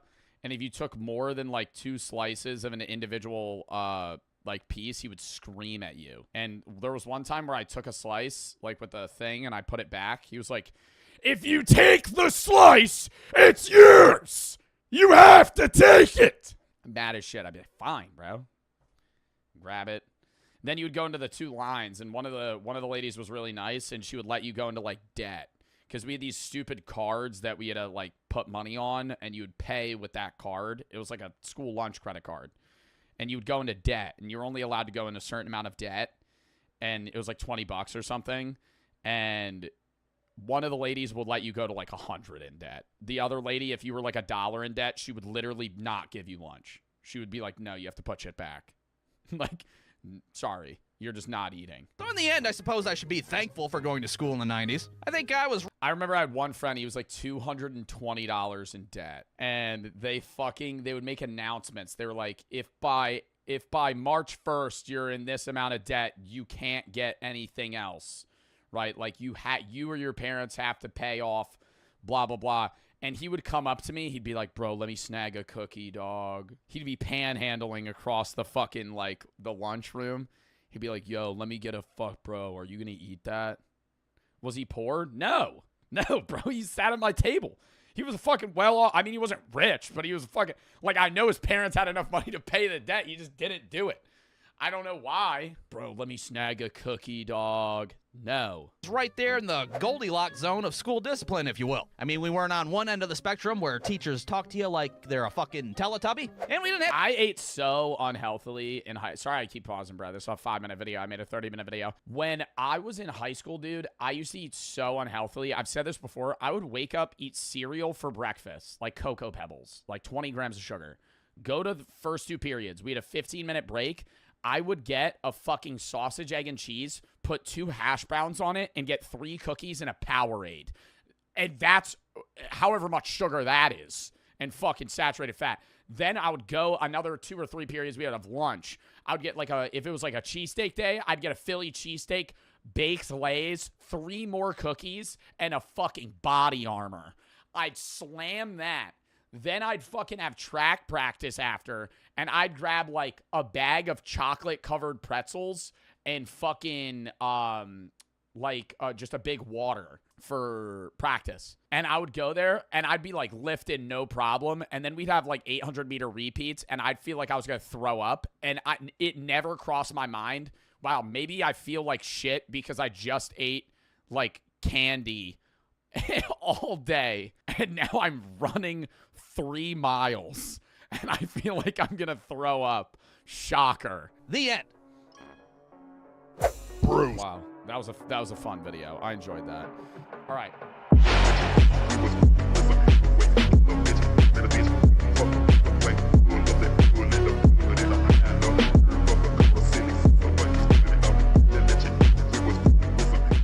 How Diary of a Wimpy Kid 4 destroyed Roderick's life. Diary of a Wimpy Kid 4 hired a whole different cast from the 3 original movies. The replacement... I don't even think I watched the third one. They changed everybody in the newest one. Have you guys seen that? It was this was the best one. Diary a Wimp Will Rise was the best one. I remember the Cheese Touch one, and then I probably saw the second and third one. The replacement they used for Roderick was so brutally criticized it ruined the actor's life. I did go through a depressive episode for almost 3 years.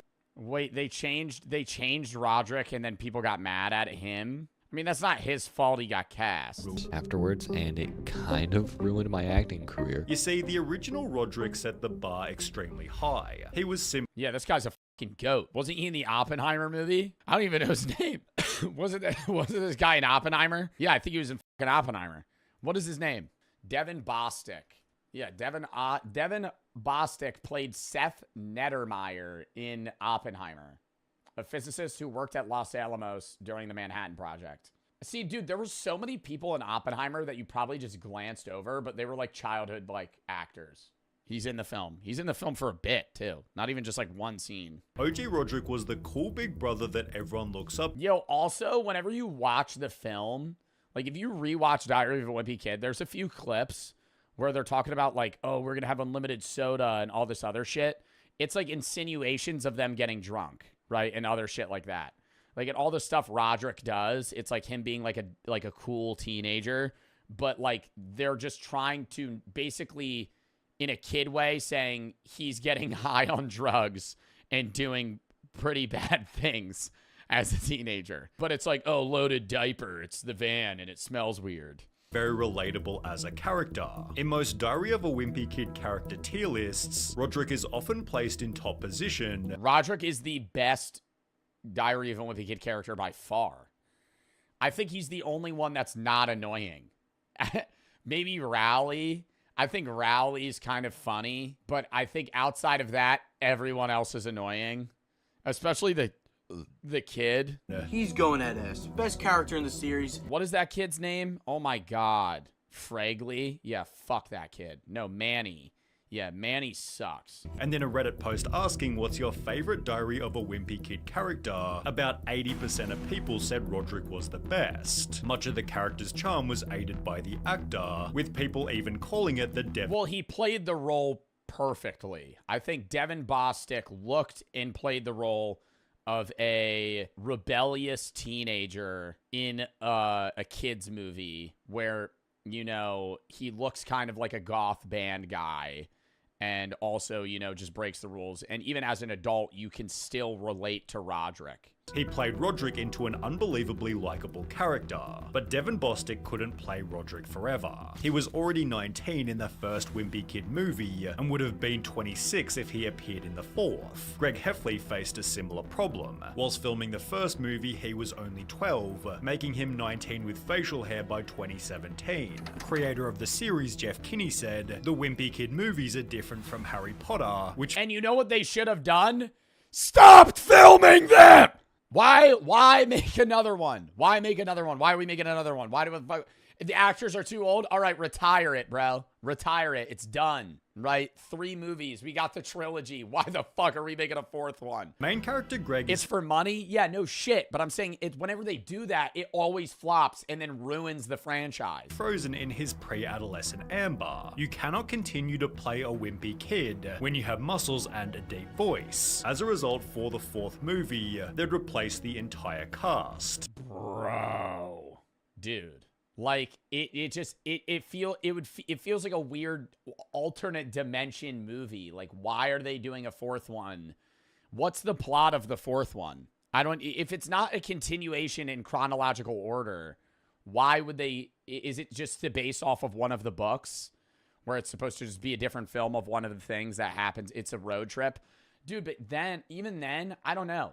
They could have continued the movie into adulthood, right? At that point, if you're gonna continue the movie and make a 4th one, make a 4th one and ditch Diary of a Wimpy Kid. Make it Diary of a Wimpy Kid adults now, right? And like do a road trip as adults, right? And now it's like it shows that bond rather than being like, hey, we're gonna get rid of everyone that was in this film and replace them. But the studio didn't Yeah, it feels like a bad, like, SNL parody. tell anyone until the trailer dropped. They didn't tell anyone? Understandably frustrating the fan base. Oh, hell Wow. no. WTF. Oh, hell no. Really? I prefer the old cast. The new Greg looks like 5. Bad. I want the old actors back, please. I have a really bad feeling about this. This bad feeling turned out to be correct, as whilst the studio was testing the movie, we got a lot of laughs, says Kinney. Then the lights came on and people started asking, why didn't they use the old cast? They were genuinely confused about why we'd replace such a good cast. It took us a little bit off guard. Ironically, The fucking creators of the film were surprised that they replaced every single person in the film in the 4th installment of the movies, and then we're like, oh, what do you mean you don't like that we got rid of everybody? the movie begins with Greg stating this. This combination of people is just not working. But there was one specific character who really didn't work. The new Roderick looks like Lord Farquaad. Roderick is now a Japanese girl. They seriously couldn't find another Roderick? They had to pick someone who looks like they've been adopted. This comment made a pretty good point, especially when looking at scenes like this one. The actor Charlie Wright was- the hair's just not it. They gotta get it more like puffed out and then make him look more, they have to make him rebellious, not like nerdy. And while the original Roderick looked like a yeah, dude, look at that. Fucking just standing there. Teenage band member, the new Roderick didn't. He didn't exactly look like a person who'd be wearing a Motorhead t-shirt. The original Roderick was also the perfect mix of dumb, smart, evil, and encouraging, whilst they wrote the new Roderick to just be a stupid imbecile with zero positive qualities. I got us a microwave pizza.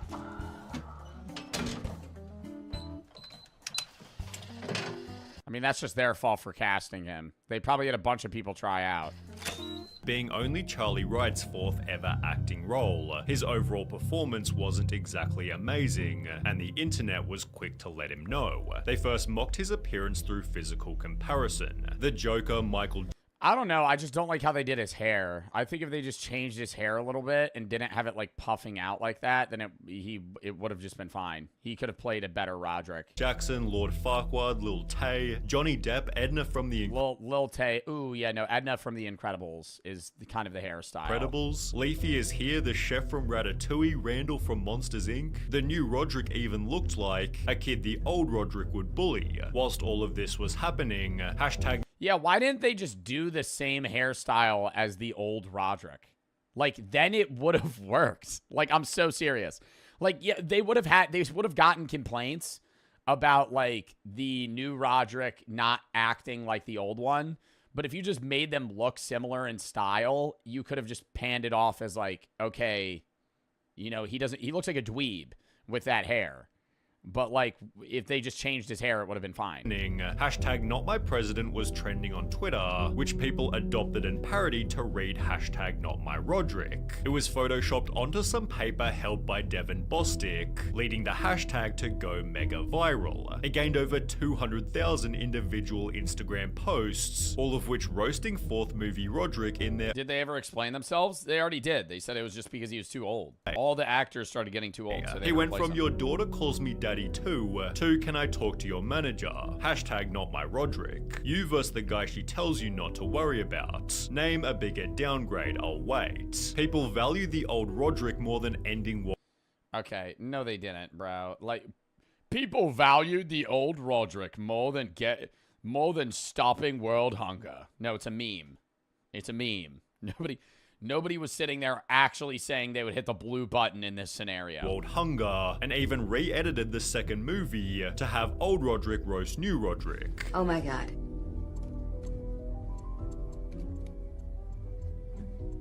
Can you explain what you're doing in this photo? That's not me. The hashtag became so popular, people then began a movement. On Monday, March 27th, when we returned to school, everyone please write hashtag not my Roderick on your wrist, which... And that, bro, that's cringy. I'm sorry. For any kid that actually pulled up to school and wrote not my Roderick on their fucking wrist, what are we starting to try and... we're getting an uproar here to have them make a new movie. Now they're acting like the cringy Roderick. Oh my god. Did. Friend, hey, you've been wearing long sleeves a lot lately. Are you okay? Me, yeah, I'm fine. Not my Roderick. In the process, they changed his Wikipedia. Charlie Wright is a greasy, corn-looking leafy is here. Jeffree Star's cousin with Down syndrome. Lord. Okay, see, bro, that's just mean to the actor, though. Like, it's not the act. Bro, if you're the actor and you don't look like Roderick, but you're gonna get paid a shitload of money to fucking play Roderick, you're gonna fucking play Roderick. Like, this is just rude. Like, I could sit here, I'm gonna sit here and agree that the character doesn't look like Roderick and is a downgrade, but it's not the actor's fault at all. Lord Farquaad imposter Willy Wonka-looking pleaky freak, who's playing my daddy Roderick Heffley in the 2017 film Diary of a Wimpy Kid: The Long Haul. He was promised $750K and only paid 75? No way. As you can see, he looks like Corn and or a soccer mum. This is not Roderick. His old Instagram posts filled with nothing but insults, while literally dozens of petitions called for old Roderick back, one of which gaining over 20,000 signatures. Another petition was proposed on the Wimpy Kid subreddit. Change upvotes to the true Roderick and downvotes to the fake Roderick. Almost 7,000 people agreed. Things had gotten so bad, they'd get help from the old Roderick. Fox just sent me the new trailer for Diary of a Wimpy Kid: The Long Haul and asked me to make a reaction video. Who was encouraging to the replacement. They paid him for it. They paid him. I just wanted to say to Charlie Wright, the new Roderick, I gracefully pass on this torch as Roderick. It's time to let go. They paid him, / he probably did feel bad for Charlie. And know that there's... I mean, I would too. I'd be like, they're just being an asshole. New man in town, and someone's got to rock and roll, and it's you. But people didn't buy it. He tried to be nice, but inside he's screaming. Oh no, definitely deep down, he's sitting there going, I was a way better Roderick. No, for sure. But you can't say that, you know? In deep down, he's going, yeah, I played a way better Roderick than he did. Like, there's no way he didn't. But at the same time, you could sit there and go, well, it's not the actor's fault that they're giving him this bad script and styling his hair like this and making him act like this. Like, they could give him whatever look they want, and they fucked that up. You can literally see his sadness from his eyes, even if he's not expressing it. Despite the hardcore backlash, the studio thought fans would learn to love the new cast. But I think that the new cast does a great job. Kinney believes audiences will come around. People are still so invested, he says. It's gonna take kids... Yeah, dude, they're just fucking screaming at their wallets to fucking pay for the new Diary of a Wimpy Kid fucking movie. They're sitting there going, the audience will get over it. That's what like League of Legends devs do when they change one of the champs' designs and then all the fans get fucking mad and they basically tell them to shut the fuck up and get over it. I love that though. I love when Riot Games will go, we're better, we understand video games more than you, to the fan base and go, fuck off, we're keeping this change. And then they just get over it. Right? At some point, they just fucking deal with it. Like, that works in something that's that popular. But you can't do that with, like, Diary of a Wimpy Kid. In a game like League, yeah, you can, where you change that shit, and it's like, well, we're the devs. We know better than you do. Shut the fuck up. Versus, like, oh, you're gonna love the Diary of a Wimpy Kid 5 movie. I think it's gonna be the best Diary of a Wimpy Kid yet. A professional critic even said, The Long Haul is going to be his movie of the summer, says McNamara, who doesn't envision the outcry hurting the movie's box office or home release. However, this it probably had like a 5% Rotten Tomatoes. Wasn't the case. Despite its budget of $22 million, the film opened to earnings of $7.1.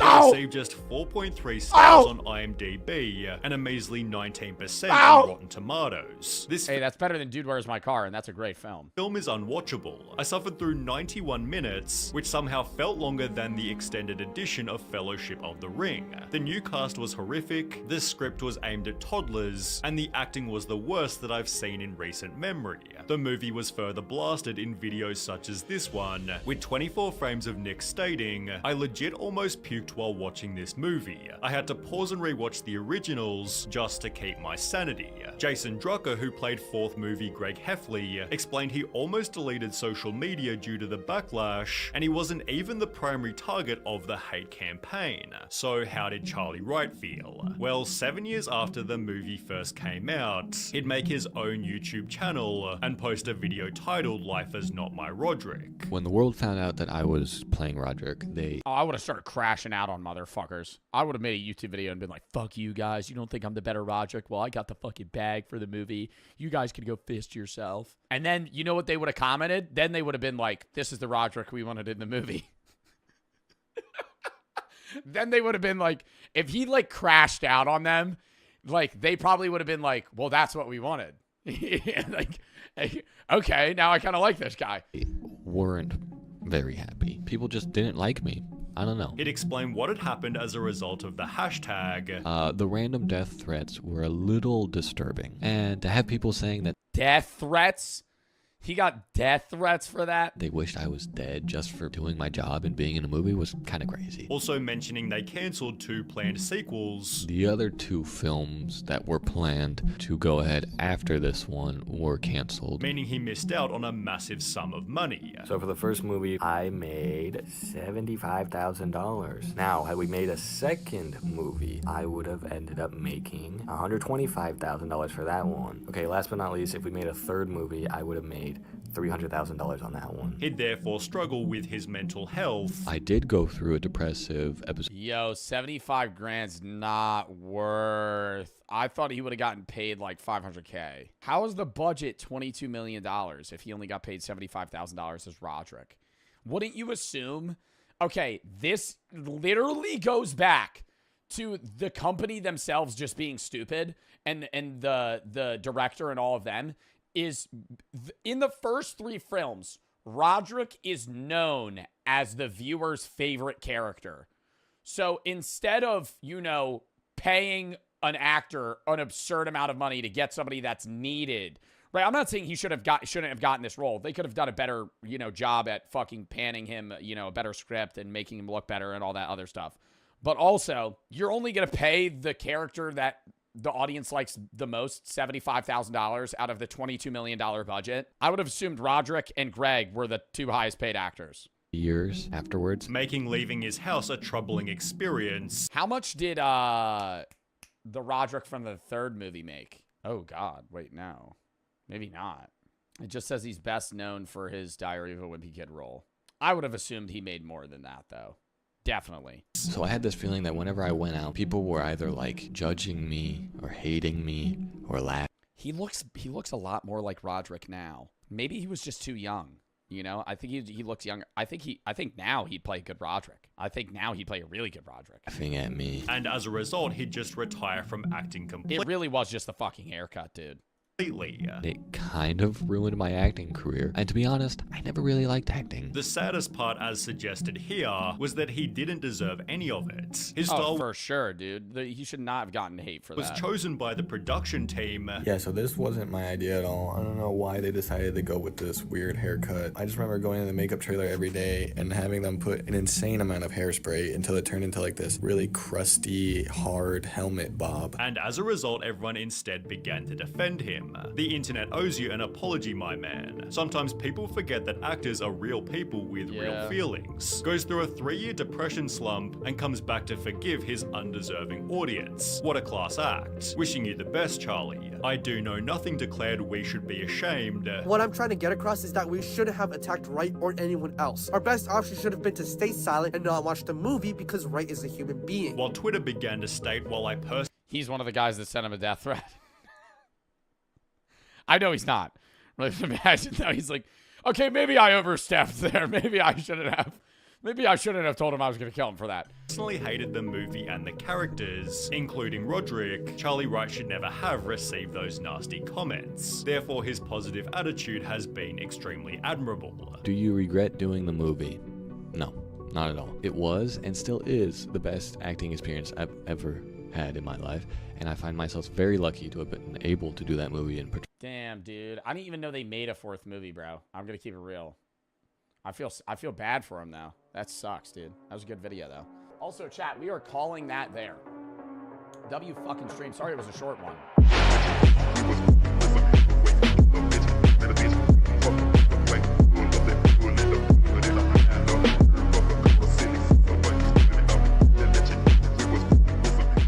This is a Derek FDB video, the saddest season I've ever watched about Squid Game Season 3. Spoiler alert, we are going to be spoiling basically the entirety of Season 3, and we're going to be yapping about my thoughts about the season. What did you guys think for the people that have watched it? A lot of people said the season was bad. I didn't think it was bad. I thought it was pretty good. For those of you that don't know, Squid Games, if you haven't been keeping up, it's basically, you know, a Korean series where 456 people go in and they have to play children's games and only one of them survives and that person walks away with some amount of won, which equates to around $40 million USD. And obviously they could split and cancel the games prior, but a lot of the time they don't do that. Usually there's one winner.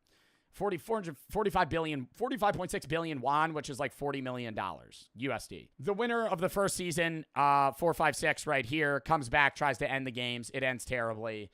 And spoiler alert, he dies. And the winner of the games is player 222's kid. There was a pregnant woman that entered the series. She gave birth during the hide-and-seek game mode, had a kid. They claimed that the kid had to be a part of the games, and he killed himself so the kid could win. You know, very honorable way of going, and it's supposed to show that there's morality. And if you've seen the meme, he goes, "We are not horses, we are human, we are," and then dies. That's how the season ended. A lot of people hated it because of that. I thought it was a really good season. I enjoyed it a lot. It didn't answer a lot of the questions that season 1 and 2 led up to. I saw Charlie Moist Critical say that, and I'll agree that I think that is the biggest discrepancy I have with the show, is that it kind of like dud ended a lot of the mysteries about like why the show, why the game started. Are they going to end? Why did they let the detective live? What was the point in that? More about the front man than we got. We didn't really get anything from that, and it was just a pain in the ass. But I understand why they wanted to show it the way they did and give it the ending that it did. I thought that it was the games they played were awesome. I got more into the games they played than any other season, like hide and seek specifically. I would love to be a seeker. No Squid Game. Comparable to being a hider. Now, I wouldn't obviously want to be a seeker. I wouldn't want to join the games regardless. But if I was in the games, I'm not being a hider. Fuck that. Broke me. Of course, I'll take. No. Listen, hide and seek, for those of you that don't know, the hide and seek game mode, we haven't even started the fucking the video. The hide and seek game mode, there's an equal number of hiders and seekers, and they have 30 minutes, and the hiders have to either hide until the time ends or escape, and the seekers have to kill at least one person before the time ends. I'm being a seeker. The seekers get knives, big ones, like blades, like a shiv. I'm being a seeker. I didn't think it was possible, but this season, or half season, was one of the saddest pieces of media I've ever consumed. And I've seen Up and Red Chainsaw. Oh my god, the mom! Oh my god, the mom and her bitch-ass pussy son. Fuck him. He's the worst character in the show. I hate him. I don't care about him. I wanted him to die from the start. The second they swapped in hide and seek, and I saw that the son was like, "Let me be a seeker, you hide." I'm like, his bitch ass is going to try and kill his mom. And the mom's going to let him. His bitch ass is going to try and kill him. And then he tries to kill the baby. And then the mom kills him. What? Oh man. So today, ladies and gentlemen, I'll be going over season 3 episode by episode, telling y'all the things I like, the things I didn't like, sad moments, until I ultimately talk about that depressing ending. It ain't fair, bro. And you know what we gotta start with? I was shocked that the baby's father, I don't know the guy's name. I know Daiho, I know Minsu, you know, I know like a lot of the other people's names. 333, yeah, the player. Myungji? Is that how you say his name? Yeah, MG Coin. That's what I call him, because he had the fucking crypto scam. I was shocked when he was gonna kill his kid. Until the last minute, I was like, he's doing this so he could fucking sit. Like, when he was a part of the other group and was faking being against his own kid, I was like, he's doing this as a ploy. Like, he's gonna turn on them. And then he did. And then he turned again. He reversed the reverse and then was like, fuck you, I'm going to kill my own kid. I was like, what? That was a shock. Episode 1. Episode 1 picked up right where season 2 left us last time, with Ji-hun coming back after his squad ran out of ammo and got wiped. Sad stuff to remember. And I'm saying it now. Fuck that guy! Fuck that guy! Oh my god! The calmest episode of the season, but don't let that fool you. This junk was wait, saying it now. I'm fucked! Fuck that guy! Oh my god, number 7, suck a dick. Oh, fuck you. I hate him. He didn't vote for the games to end. He made his mom stay in the games. Then he had to play again. It was a whole fucking thing. And then his mom kept saving him time after time after time. And she gave some sad-ass speech about how her son was a failure and she shit on him. And then he OD'd and she felt really bad. And I agree. That's very sad. Her son is a fucking failure. He's a piece of shit. He doesn't care about his own mom. You could be a dickhead, but I'm telling you right now, you could be one of the worst people in the world. The second I'm in Squid Games with my mom, I'm letting her live. I don't care if she's old as fuck. I'm dying for my mom. I'm dying for my mom. What the fuck? Whatever she wants to do, I'm doing. Your bitch ass entered the games for you. For you. And you were about to kill her? Nah. Like, what are you on? Episode 1 was definitely the calmest episode of the season, but don't let that fool you. This junk was depressing. The whole first half of this episode was spent with 011 trying to save the father, which, you know, pretty sweet. I hated this arc. I thought it was... He was a fucking nobody. He's a nobody character. I understand, like, it was supposed to show the North Korean woman that wanted to... you know, kind of reverse her wrongdoings and save this man's kid and him because his kid has terminal cancer. I get that, but it's like I don't know anything about this guy outside of him having a kid with cancer. That's it. That's all I know. He gets no character development. We learned nothing about him. The only thing is, and I think that's kind of the point, is it's like, oh, it was just a waste of like episode space. Pretty sweet, but the rest is literally just us having to watch Ji-hun be traumatized after pretty much leading all his buddies to death. It was a rough watch. I felt so bad. He got mad, then sad, then mad again. I loved to see when I first watched it. Yeah, choker Ji-hun. I was sick of her. But then he got... Oh, I hated her so much. When I really didn't like the old fuck that was always like, we need to play more. And keep in mind, that old fuck, where is he? It just showed him. This guy... $8 million in debt, dog. How do you get 8 mil in debt? How are you $8 million in debt? What the fuck? That's not even reasonable. Gambling? How are you getting loaned $8 million? Who the fuck is loaning you $8 million? What? I didn't get that at all. That was just a stupid fucking point. And he's just like, we gotta keep playing. I'm like, your old bitch ass ain't fucking getting it through the game. I'm pushing him off at jump rope. His fucking loser ass ain't making it across. What? And the whole time, dude, he was like, yo, I gotta give him credit. King liar. Bro, he made everybody like fold under him till the very end. Us having to watch Ji-hun be traumatized after pretty much leading all his buddies to death. It was a...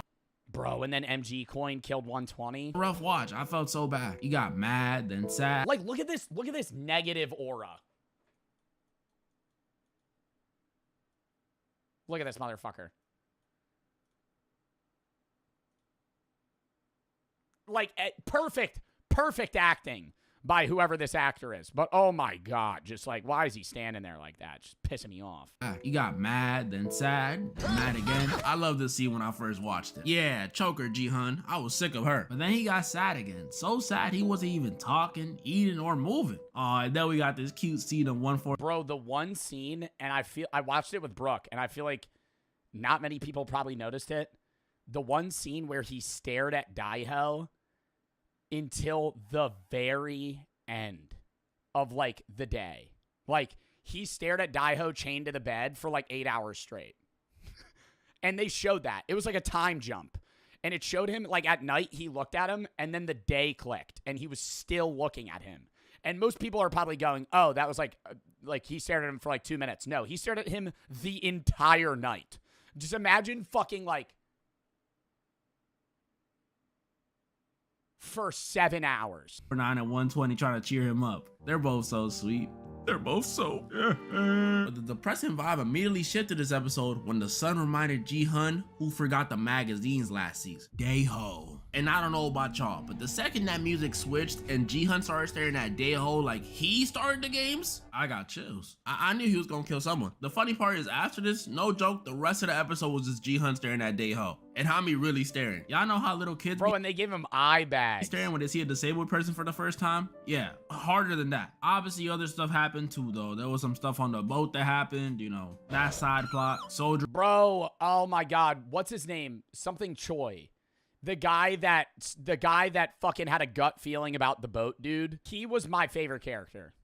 Not the detective. The detective was an idiot for not fucking believing him. But like, Choi was awesome the whole time. He was so cool. 11 was still helping the dad. Ji-hun staring actually worked and he rage baited Dae-ho. Oh look, they literally replicated the meme. And then they set up the fourth game where Dae-ho and Ji-hun were on separate teams. This did not look good for Dae-ho. But this episode's the best episode in the series, dude. Right there. I mean, come on. A lot of people are shitting on it because they're like, you're like panning off like red light, green light and all the ones that you like. Bro, imagine being a hider and you look over and 4, 5, 6 is just with a knife, just holding that shit, just waiting for it. Like, you know he's looking for you. For teams. This did not look good for Dae-ho. But the first episode, pretty good start to the season. I had no issues with it, except when they were trying to cheer up Ji-hun, 120 was talking about some, I should have done more. Huh? Did you not watch the season finale? You went 60-0 with 87% accuracy. You did enough. But besides that, I liked it. Not too much going on, some tension building, and best of all, probably the happiest episode in the season. But then comes episode 2. This episode, I loved it. Top 5 in the show. That's all seasons included. But this, I do love the scene where who's not Minsu? Who's the guy that's addicted to like the meth caffeine pills? I looked into it, by the way. The pills that Thanos had that his friend stole. I was like, what drug is that? Nyam-gyu. I love him as a character. He's my favorite character. Actually, I removed that. Choi's not my favorite character. He's a shitty guy. But Nam-gyu makes that show amazing when he's in it. And the whole time he's tripping on drugs and he's just like happy. Like he's like, yeah, we're playing hide and seek. And he's like, he goes up to MG Coin and he's like, why don't we just kill more than one guy?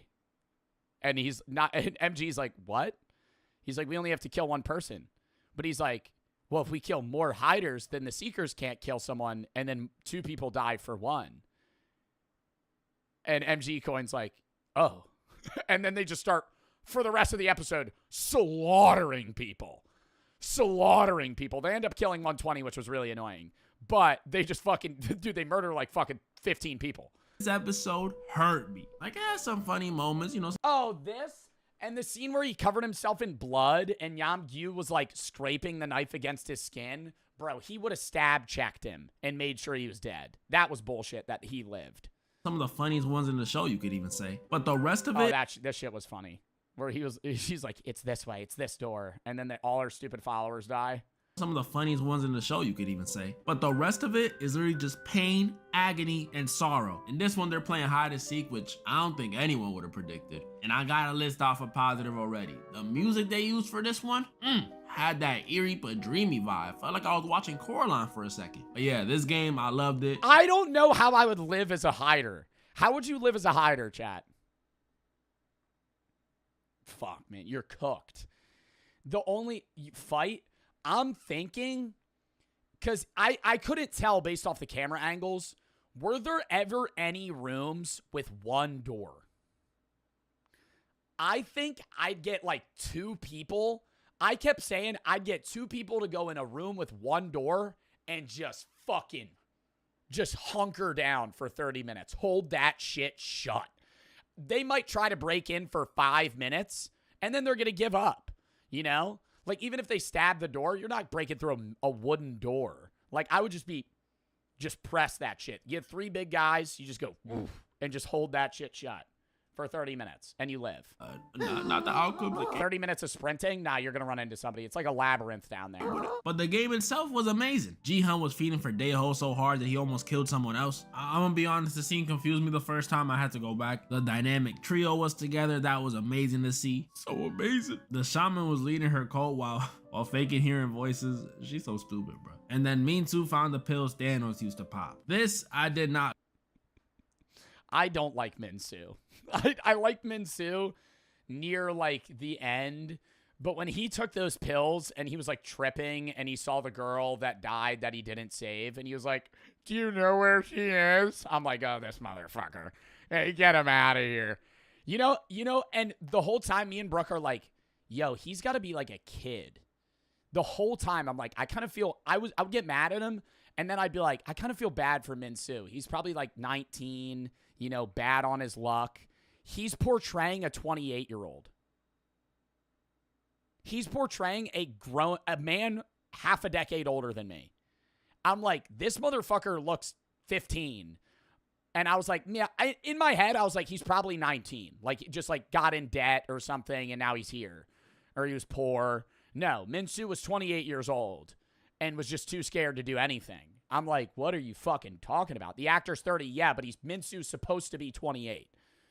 Like, for multiple reasons, mainly two. Some of y'all may remember after last season, I was not rocking with Min-soo. You know, before us, there was two characters that I hated in this series. But you just made it a top 3 because I hate you. So for the show to now deal with his cowardliness by making him a pill-popping junkie instead of growing some cojones, it made me like him even less. And then on top of that, the second reason Yeah, the whole fucking time, dude. The whole last 2 episodes, this motherfucker's alive. He's just sitting there like,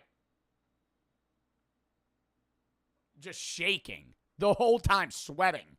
I'm like, you took pills once. Like, he's going through fucking a 48-hour withdrawal period. Fucking Nam-gyu was on that shit for a month straight. That motherfucker was tweaking. With this, it's because of where he was handling it better than you were. He got the pills. They're from Nam-gyu, who dropped them after teaming up with 333. Oh my goodness, this team up pissed me off so much. More than Jeff Nato. This dude Nam-gyu was practically a psycho at this point. And 333, you promised 222 you would protect her. So what the heck are you doing? And I wouldn't have had this big of an issue with it if they just did it to pass real quick, then go save 222. But no, these dudes started doing too much because they decided in order to make as much money as possible this round, they would become freaking Freddy and... Nah, I didn't think it was too much. I thought that was very smart. I thought that was a very smart play. If I was in their position, I would go, let's kill as many people as possible and then end the game. Because that's what they tried to do after. I'd be like, let's kill a bunch of people. You fucking get 35 people out. Now everybody gets like... I think after this game, everybody was supposed to get like $1.5 million. Jason and kill as many blue vest wearers as they could. I was so disappointed in 333, and I just knew it wouldn't end well. I said murderer. You realize everyone's a murderer in this game. Like I told y'all, this... If you're killing people and you know that you need to get rid of everyone, you might as well, in the upper hand, try and get rid of more people. This episode is sad. Debatably, the saddest one in the show. Why? And he holding that shit like it's a fucking wooden sword in Minecraft. That's all I was thinking the whole time. He's just like...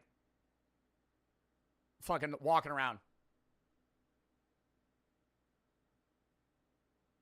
Did you shit your pants, old man? Get it fucking going, dude. Oh my God, fucking stab someone. Right? And then he sees the guy and doesn't kill him. Why? Well, it's cause they killed 120. Bro, and it was in the way that it happened too. I knew it was gonna happen. The second she found the exit and they were standing in the doorway, I was like, yeah, her ass is dead. Yeonju, after literally helping 149 deliver 222's baby or CGI baby, finds the exit and instead of leaving alone, decides to be a good person and goes back to let them know, guys, I found the exit. Eliminated 2 people on your own this round, scared off the lunchbox, and died trying to help my 2 favorites. Yeonju, you're my goat. And the person who did it was what broke my heart even more, because it was 333 in front of his own baby, or CGI baby. This scene literally made my heart sink when I... Yo, the CGI baby I got for these scenes, they CGI'd the Rottweiler. Why? Why didn't they just get an actual... In the one scene where Choi gets attacked by the Rottweiler, they fucking CGI it. And it's so bad. Oh my goodness. Seeing the shocked look on 222's face, 149 grabbing her knife in fear, and the guilt on 333's face. He knew he was being greedy. Breaking my heart, Squid Game. You breaking my heart. And I think the saddest part about this is this was only the first death of the episode, or at least major one. Because after this, we see literally 3 more relevant characters die. One of them is the shaman, so nobody really cares, but 2 of them I cared about. After Daeho ran from Jihan, the whole... Were you saying you cared about number 7? No. I don't think anybody watching this show is like, yeah, number 7, dude. Yeah, I'm really rooting for him. Around, the shaman snitched on him and told Jihan where he was at. And instead of giving the answer that everybody thought he was gonna give, you know, PTSD, this dude Daeho told Jihan the reason he didn't bring back the magazines was because he was scared, because he was never really a Marine. Which honestly, wasn't that much of a shock. Come on, some of y'all Daeho fans really find it that hard to believe that he wasn't in the Marines? Look at the way he was shooting. I'm not even hating either. I'll be shooting the same way. I'm just saying. But in the Marines... I thought it was because it was his PTSD. I thought he was too scared. Or not, man, it still made me... I didn't see through it. He's sad when Jihan killed him. Especially because I knew the regular Jihan wouldn't do this. Like, come on, Jihan, this isn't you. And with Daeho gone, left one more major character to go out. 007. And I know a lot of people hate him, but bro, you gotta feel for the guy. I think I like... No! No! Oh my God, man. Oh my God. I don't feel for shit.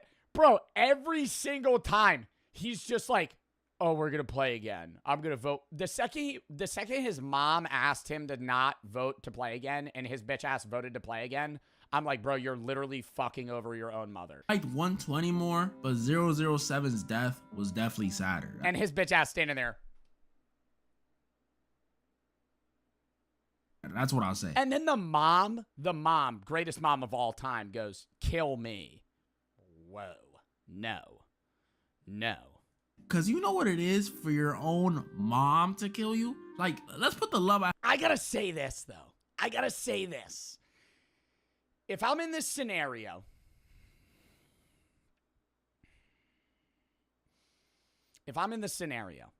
I'm not killing the baby. Okay? I'm not killing my mom for sure. I'm not killing the baby. But say 222 already died and 456 is holding the baby and I haven't killed someone, I don't know. I think that's a heat of the moment. I might be like, you know, I might get rid of it.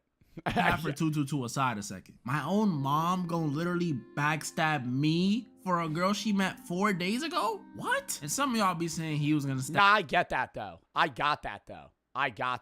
understood the mom killing him.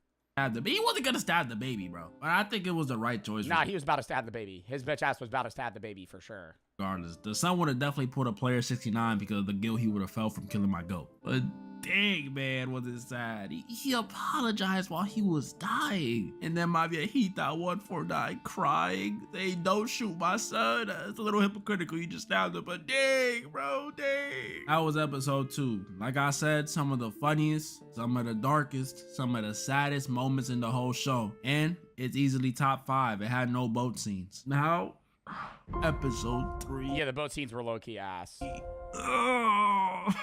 From this point on, these episodes start to hurt me in a different way. There's a lot of things I like and don't like about this episode. And not because they're necessarily bad. It's just, you know, it made me sad. It kind of pissed me off, though, when 222 couldn't get over with the fucked up foot. I was standing up in my room. I think I could do the jump rope with one foot. I'd go...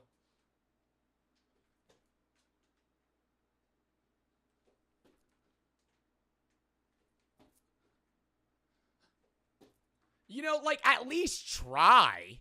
That's what I was thinking. Like, I'm gonna act like she just gave up.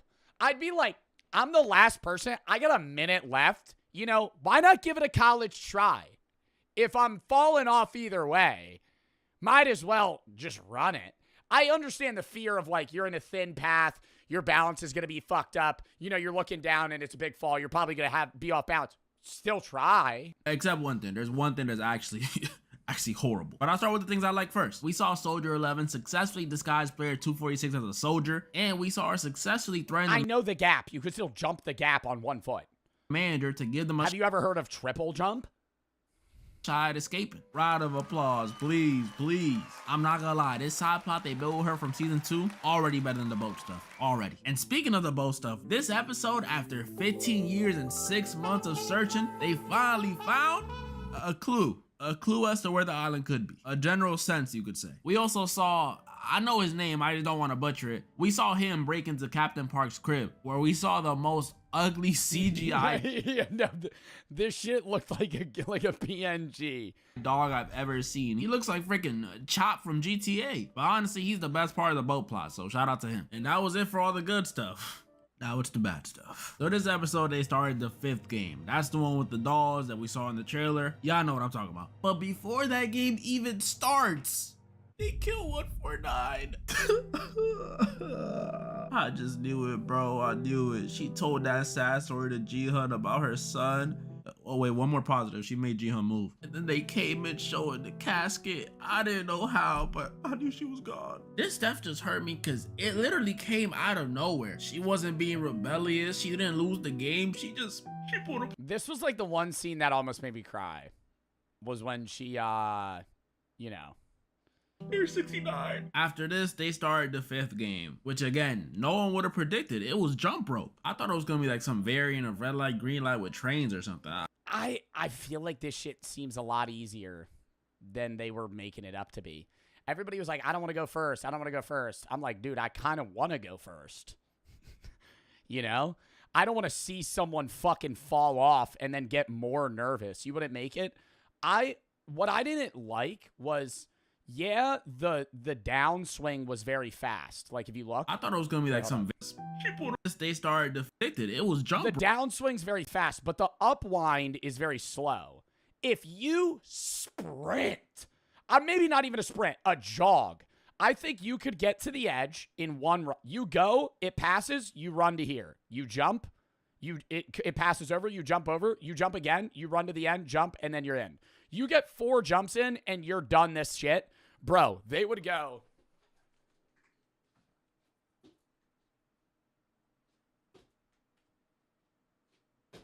I'm like, what are we fucking inching forward? Run! And then at the end when the one guy was pushing people off, and they're like, let me pass! And they're jumping, I'm like, dude, literally hit a dolphin dive left. His bitch ass isn't gonna fucking push you, and then you're good. Bro, I thought it was gonna be like some variant of red light, green light with trains or something. I don't know. And before I get into my opinions on the stuff that happens in the 5th game, I want to talk about the thing I dislike the most about this episode. The VIPs. So they showed up at the end of the last one, and bro, what is up with them? Like, did the show run out of budget and just hire... Yeah, they're the worst actors ever. they were the worst. I watched it and I was like, wow, this is like shitting on Americans. Like the one guy, dude, they were bad actors. They were really bad actors. The voices they were doing, I watched it in sub because I think Squid Games in sub is better because the dub voices are so bad. So I'm watching it in sub and they speak English.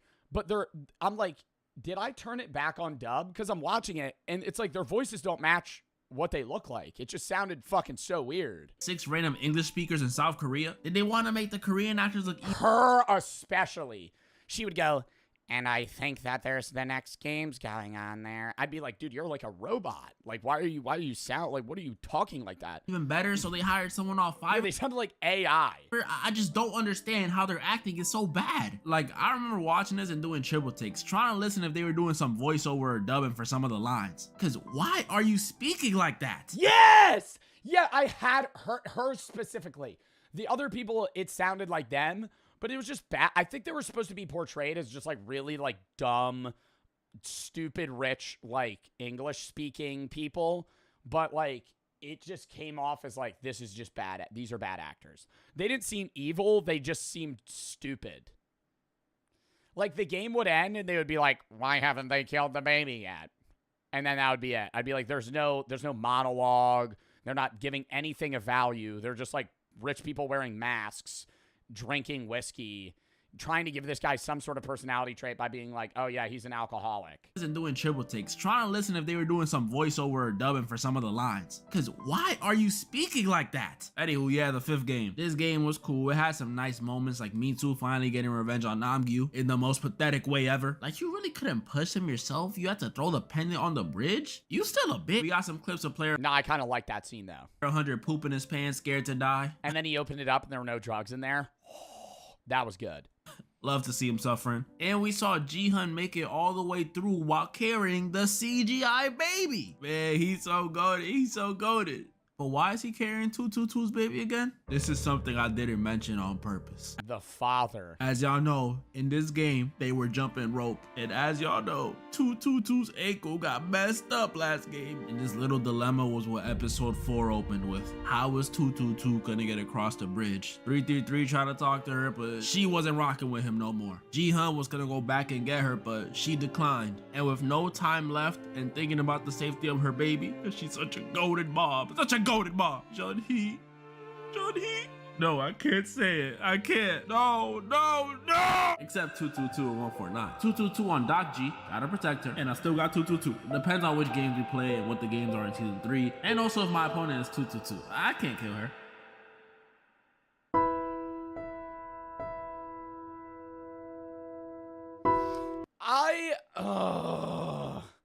I wouldn't kill 222 knowing she was a mom, but if she wasn't like a mom or pregnant and it was me v her in the finale, yeah,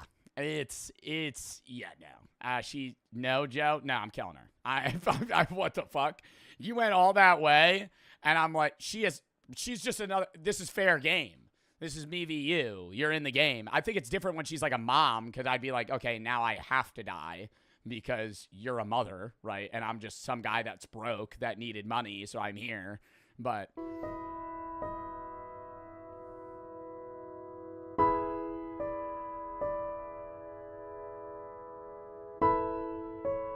the minions staring at the window. Why her? Why did she have to go, man? I thought this was gonna be like the Cyborg situation again, but this time she wins. Nope, it was the same situation, another freaking bridge game. My 2 favorite players taking the Chaozu route, if you know, was a surefire way to break my heart, Squid Game. If you would have saw me watching this, I was straight-faced, but man, I was dying inside. Why didn't I cry? I don't know. I guess I'm numb to the pain. R.I.P. Jun-hee, man. I just don't know. After packing up my Shayla, the 5th game ends, and we're pretty much in the finale now. And these are the finalists. Ji-hun, 333, Minsu, the old guy, and a bunch of randoms? Yeah, it confused me too. These are the finalists? Or should I say, these were the finalists? Because the VIPs gave me another reason to dislike them when they decided to make Jun-hee's baby a player. Yeah. Which was so dumb, dude. Like, I really think if this game happened and she gave birth, they would be like, okay, the baby's not a player. I would go, they're just going to take, when she originally gave birth, I actually thought that the baby was just going to be like something they take care of. Like, they would be like, 222, you still need to play. We'll take care of your kid in the meantime. And like, if you die, we'll put your kid in foster care. They were like, no, now the kid can vote, the kid can play. The kid can't fucking speak! So every time, player 222 abstained from voting. Bro, the baby is 1 day old. You're telling 222, your vote? Player 222 abstained.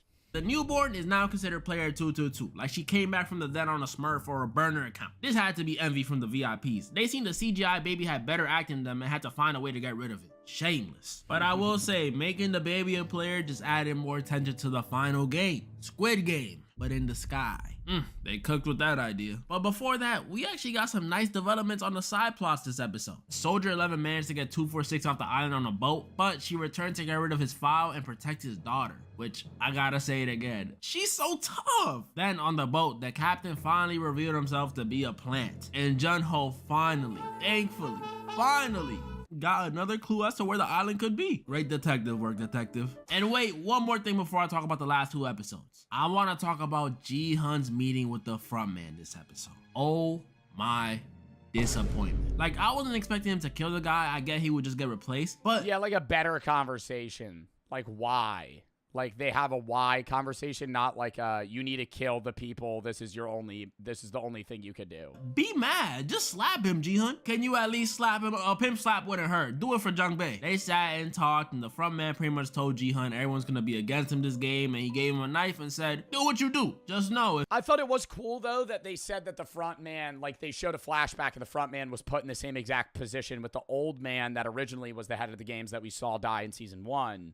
And he gave him the same opportunity, and the front man took it and killed everybody so he would win. If you do it, it'll get...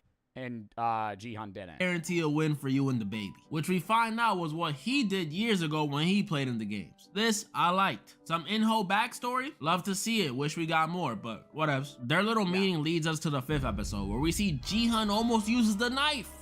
But he decides not to, thanks to a special appearance from Sae-byung. Oh my goodness, it was so dope to see her again. Then I remember she's gone. He doesn't end up doing it, and then they begin the final game. This game, I'll be honest, was cool, but I didn't really care about anyone involved, so there was no tension. I knew Ji-hun. That shit really was dumb as fuck. He ain't kill him, though.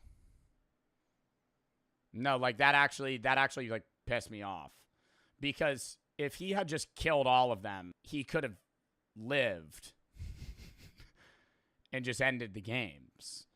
Like, he could have just killed everybody but him and the baby and then still lived and then actually fathered the child instead of having to, like, give it to the detective. Someone's gonna make it to the final round, but there was some stuff in between the start and the final round I got some opinions on. First round, they got rid of Min-soo, and y'all know how it's because he's a good guy. They all died anyway. I felt about him last season. So the question, in more fucked up ways, they would have died in their sleep. They got aggressively pushed off a fucking cliff. Is after all this development this season, do I feel the same? Yes. No, I'm kidding. I don't. But I still don't care about him. He let Sae-mi die, and I see he feels guilty about that, so I'll give him a pass. But his revenge on Namgyu was...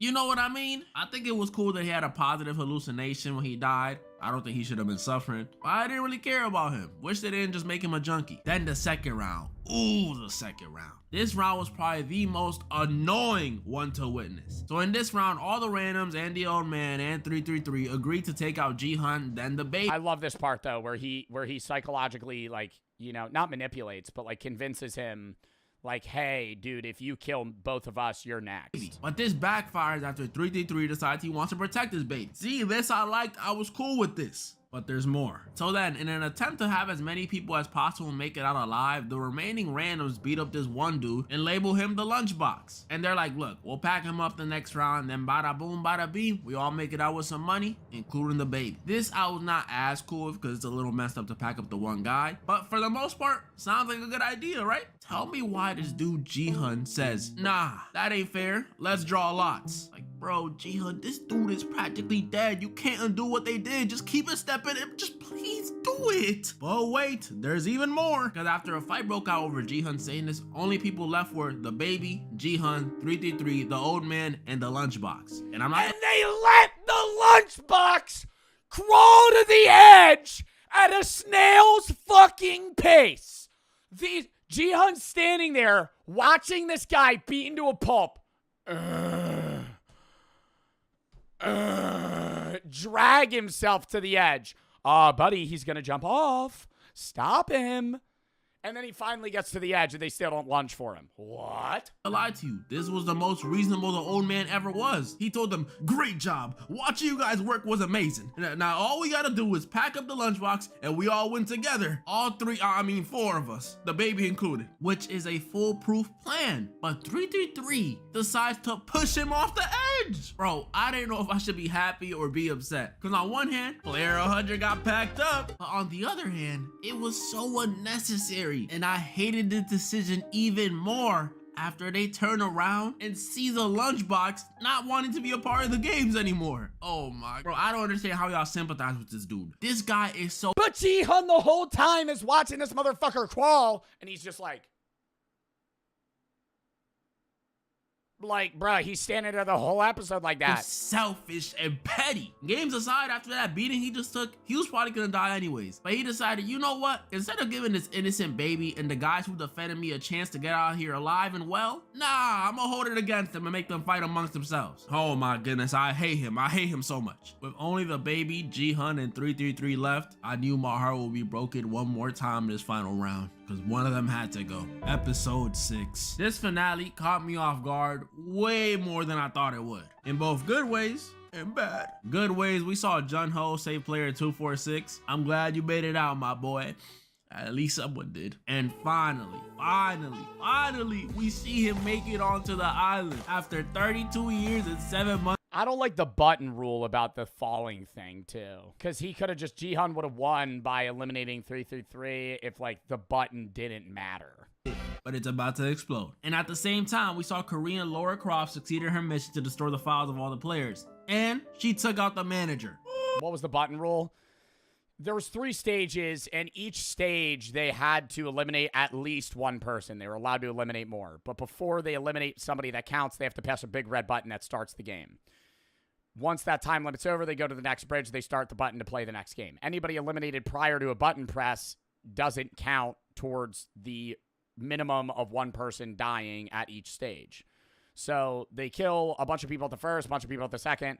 Then at the third one, Ji-hun and 333 fight, and he kills 333 but doesn't press the button prior, and then goes, well, fuck, presses the button, and then kills himself. I'm like, dude. Oh, she's just too cold. But then there's the bad stuff, which all stem from the final round and the final game. Because 333 decided it will be a great time to completely lose his mind. Bro, this made me sad, man. Out of all the new characters introduced last season, he was up there. And this whole season, I held out hope. Hope that he would turn it around and help Jun-hee, or at least help their baby. And there were some moments where it looked like that was exactly what was about to happen. But nope, I was wrong. And I get it, Jun-hee's death broke him, but dang, bro, you gonna threaten your baby? And the guy protecting your baby? I personally don't think he was actually gonna drop it, but that hurt. Oh, no, I think his ass was gonna drop it. R.I.P. 333, man. You had to be a L dad. And after 333's death came the most heartbreaking moment in the entire series. But before I talk about that, I think now is the best time to say it. I seen someone on TikTok try and say that 333 was more evil than Thanos. And I'm sorry. I get y'all like the character and the actor, shout out T.O.P. But y'all are tripping. This dude Thanos came in and killed a bunch of people the second he found out it was a death game. Mind you, before he knew that the money went up for the amount of people that died.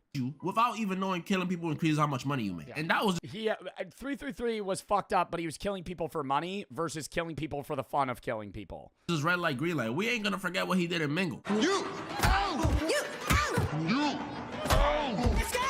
Should I replay it one more time? And even if he is high, why are we acting like this dude is on freaking bath salts or something? He's on ecstasy. And he wasn't hallucinating thinking it was someone he hated like Minsu was. No, this dude was literally clicking his heels and jumping for joy every time he killed someone. He did it for the love of the game. If it was Thanos' baby at the end here, there would have been no hesitation. No crying while holding it over the ledge, nothing. Just But after 333 is eliminated and Ji-hun gets back on the platform, came the most heartbreaking moment in the entire series. Besides 222's death, Ji-hun realized they forgot to start the round, meaning one of them had to go. Ji-hun or 222's baby. I thought this mechanic was so dumb. When did they ever get to decide when they start playing the round? And I already knew what was gonna happen. We all knew. At this point, I was hoping Jun-ho would like break. I feel like also if I as fucked up as the VIPs are, I feel like if I was a VIP, I'd be like, bro, just let him win. Like, are we really gonna have like the fucking infant be the one that wins the game? And kill all the VIPs. Let them both win. Like a fucking Hunger Games thing. But it's Jun-ho. It took him 55 years to get here. Ji-hun kisses the baby on the forehead, puts it down, and proceeds to say the most powerful line in the whole show. We are not horses. We are humans. And then the "we are," and then he dies. I didn't get that. Humans are. Or humans are, yeah, and then just dies. What the fuck does that mean?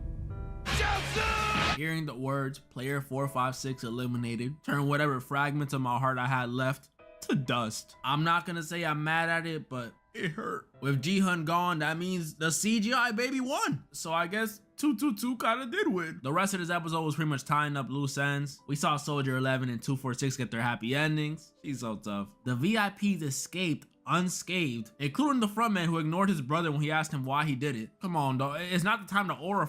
And then, like, last minute, we see the fucking Ji-hun's daughter that lives in LA.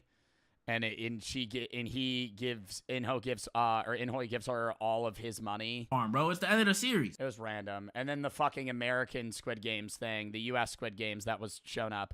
I thought it was really dumb that they were playing Dajaki or whatever the game names is, because it's like, that's not a game that's even played in the United States. I thought the US Squid Games, it would make more sense if they were playing like an American-based game for money to recruit people versus Dajaki, which is like a Asian game. Like, I've never heard of that game prior to Squid Games.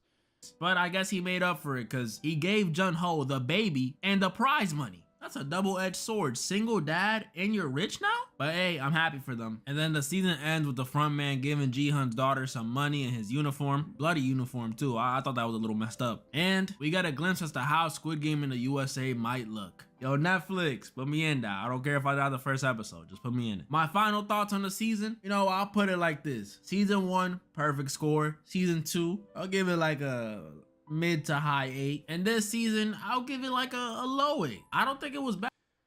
I would say season 1, 10, season 2, 9, season 3, 9. I think they were equally as good. I think it was the ending. I don't think tarnishes the rest of the show. Just depressing. And the VIP sucked, and the final game had nobody we cared about, and the both side plot ended up being pointless. But I enjoyed it. Honestly, the only thing I would change is my Shayla. Comment down below what you guys thought about the season. I was gonna do another. It was a really good fucking season. IMO. Outside, it could have been, the ending could have been more enjoyable. But I think that's also because, like, people are so used to, like, the Americanized ending where it's, like, happy ending, everything's all good. I kind of liked the way that there was, like, some hope left after everything, but it wasn't a great ending. Because it's realistic, right? It's better. I mean, it's not a realistic ending, obviously, because the show itself isn't realistic, but it's a realistic way to end things versus, like, the fucking main character to win every single thing possible by the end and everything to be fucking happy and everybody lives.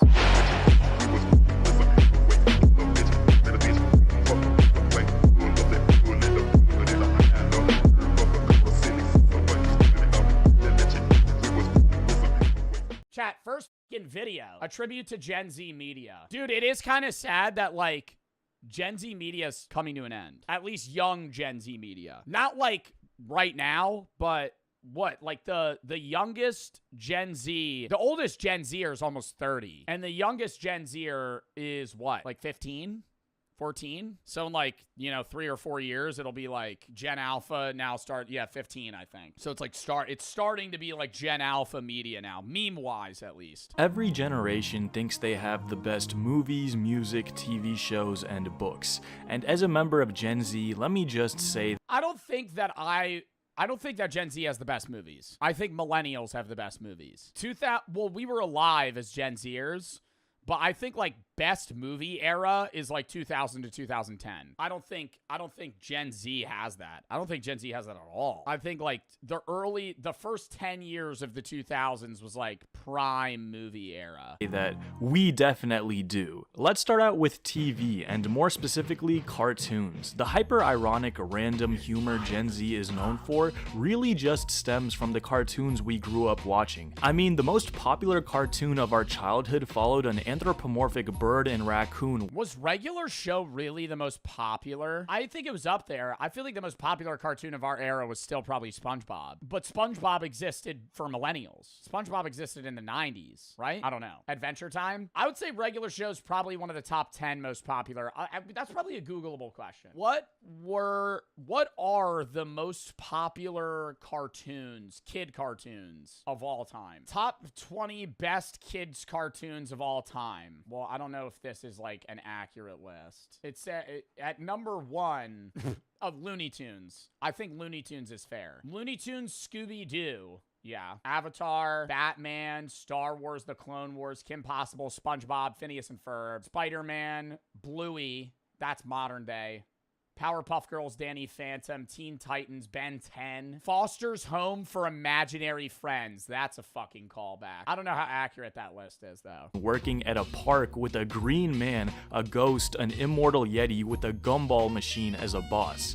Bro, you know one show that was popular when we were kids that I never watched, and then I finally gave it a try, and because one TikTok made me want to watch it because he was talking about how funny it was, and I watched it, and it was unbearably bad. Oh my God, what is it called? It's like Uncle something. Uncle Grandpa. Uncle Grandpa is such a bad show.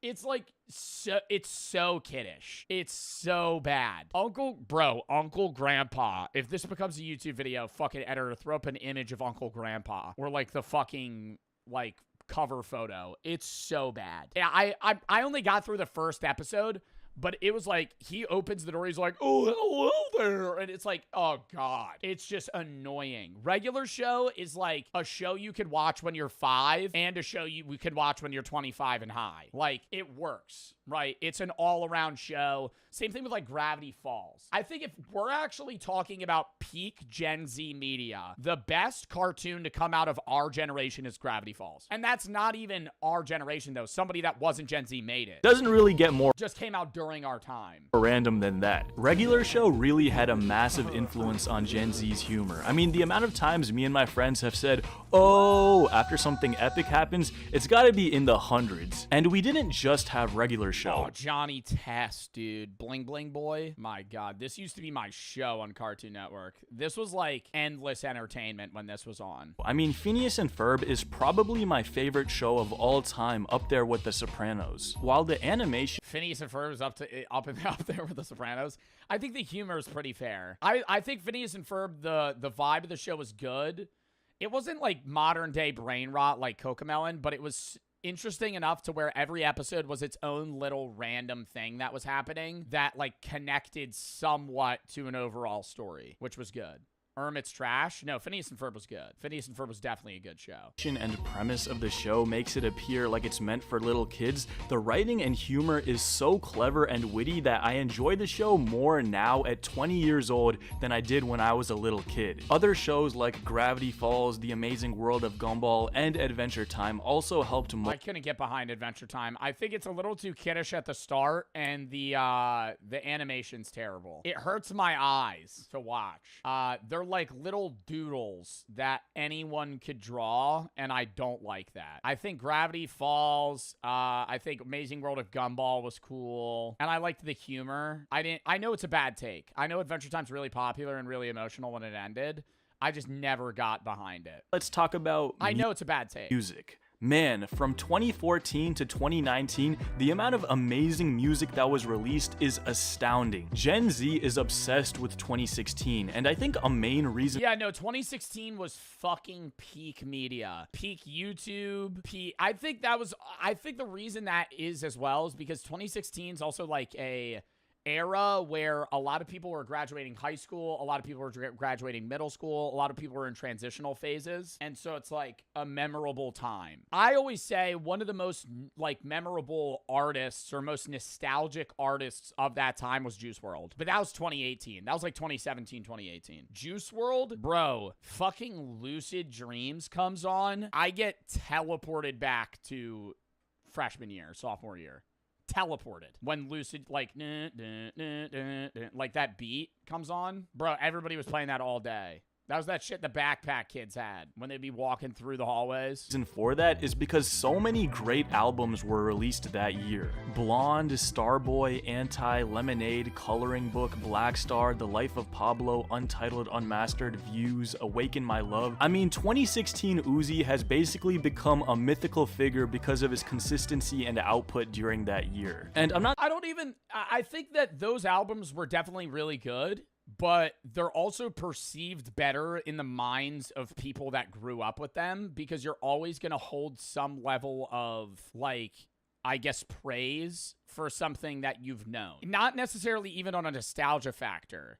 It's like, you know, when your parents today might be like, modern rap these days is a bunch of mumbo jumbo and it doesn't make fucking sense anymore. You gotta listen to the OGs. Like, some shit like that. Like, it's the same thing. You'll be that. I hate to say it. That'll be you. Right, in 30 years, that'll be you. You'll be saying the same shit, but you'll say the same shit, and you'll be like, man, back in my day, Lil Uzi was the shit. Now you guys are listening to those fucking stupid Gen Alpha artists. I'm not saying these are necessarily Gen Z albums, but usually the music that's the most important to you is the music that was released during your formative years, and I just gotta say, we low-key win. Like, yeah, I'll admit we didn't have Michael Jackson or Biggie or Wolfgang Amadeus Mozart, but bro, do you know who we got? My man Fetty Wap. Listen, I'm not I'm not getting behind this. I'm not getting behind this. I'm not getting behind the, oh, we got Fetty Wap. We're not going band for band on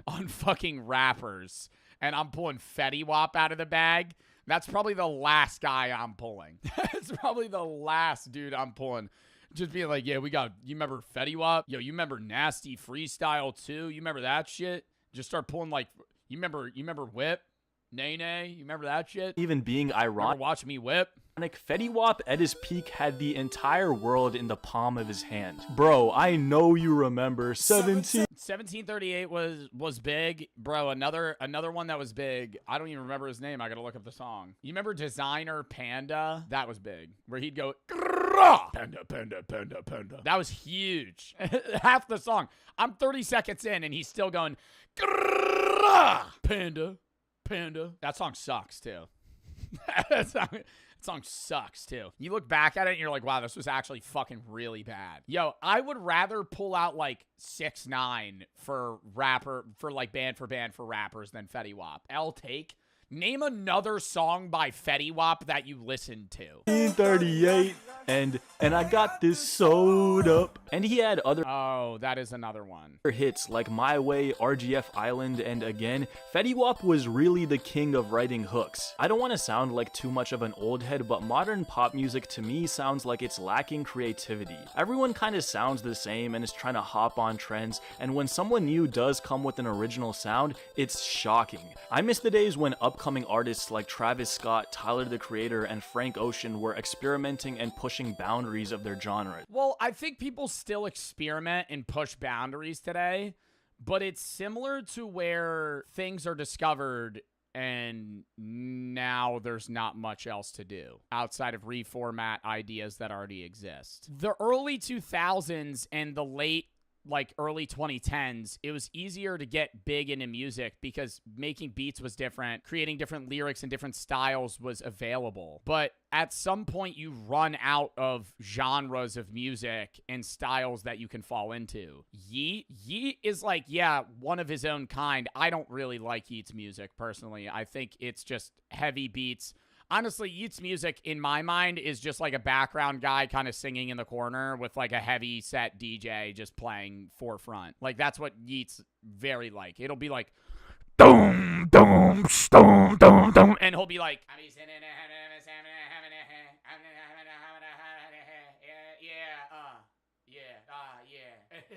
and it's like you can't even hear him. He's fucking far as shit.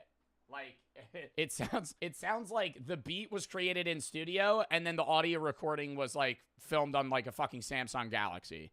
Like, that's what I feel when I listen to Yeat. But like, anyways, yeah, like Tyler the Creator and all these guys were like, you know, kind of paving their own way to their own genre of music. They still do their own thing and obviously they do well. But when there's, 10 types of rap music and hip hop styles that are available, and then you pave way to 5-10 more, it's harder to expand beyond that. Like, it's like diminishing returns almost, where humans are only able to do so much. You're not like, yeah, are there going to be in the next 5, 10, 20 years crazy new music that drops? For sure. Right? And there's even new genres that are getting popular. Like, funk music didn't exist, then. Like, to the capacity it did now. Like, there was still, like, rave music and other genres. But like Brazilian funk and all these other genres, like, they're new. But that's because of modern technology as well and the adaptation of you being able to create beats quicker. But there's like outside of that, you have to wait a lot of the time either for somebody crazy to come around or like new technology. Because at some point, it's like there's only so much that you're able to talk about creatively and just like musically. And while these guys are still at the top of their game, the new artists to take their place just don't do it for me. I still remember I was in 8th grade when Igor dropped, and I was blown away. It was equal parts soul, pop, and nice haircut. It looks fucking bad. Stop. Don't mention it. I'm trying to fucking fix it. It just looks bad. I didn't do it today. But still. All right, lock in. hip-hop. There was a complete narrative through the entire album. The music videos were beautiful. What's the difference between funk and funk music? Oh, funk music is more hip-hop. Funk music, PHONK, is like dun dun dun dun, like this one. This is Brazilian funk. Or you could, it's kind of like rave music, but it's only on the beat drop the entire time. It's honestly like, what is it, like jabber? What is it called? What is it called where like, it's like a UK type of, like jump style, almost. Like heavy beats, really loud, massive bass. Just like, doom, doom, doom, doom, the whole time. I love it.